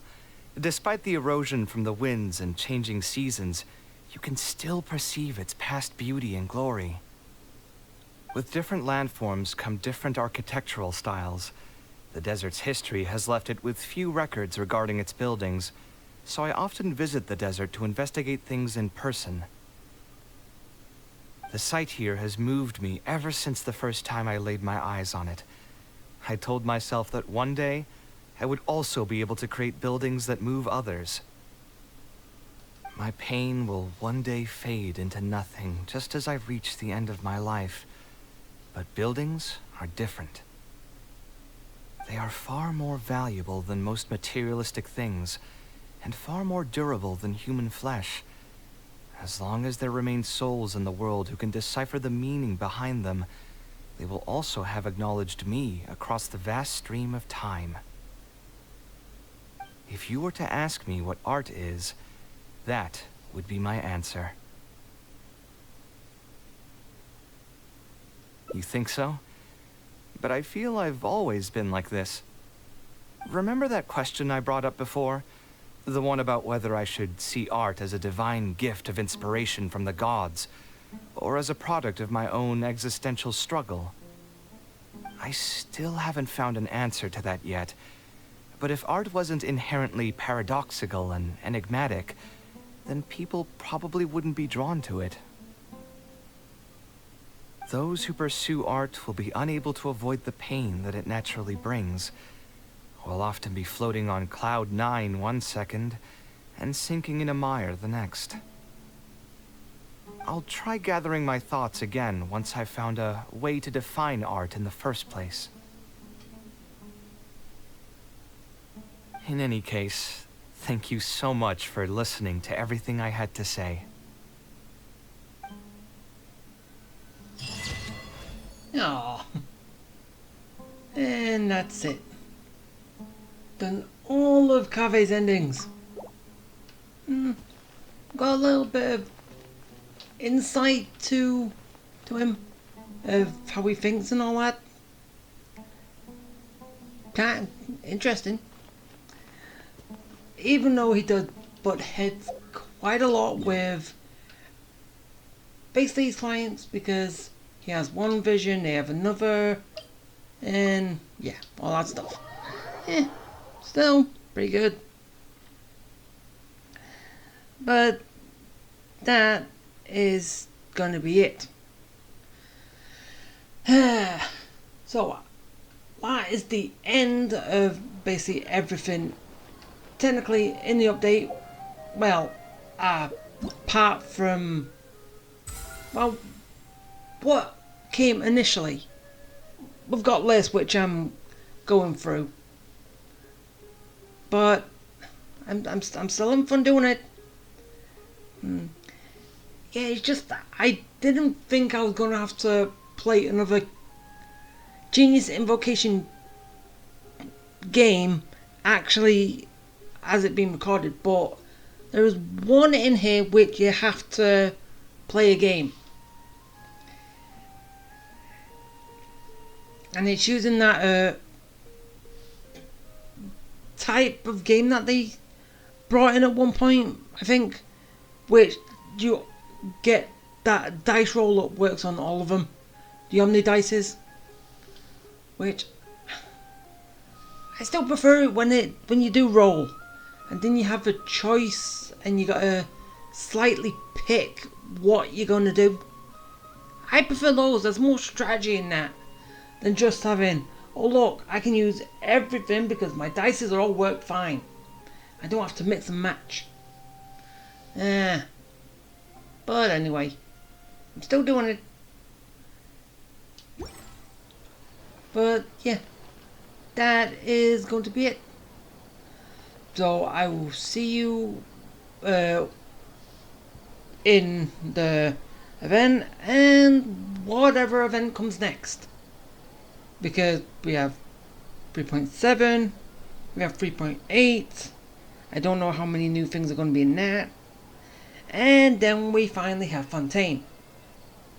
And as I said, do you think we can actually run into Kaveh's mother when we get to Fontaine? Or better yet, well, it's still the same thing. Run into her and tell her about Kaveh and what he's been doing. She probably wants an update right now, doesn't she? Because Kaveh hasn't spoken to her since she left. So, wonder how that's gonna go. But yeah, okay. Bye.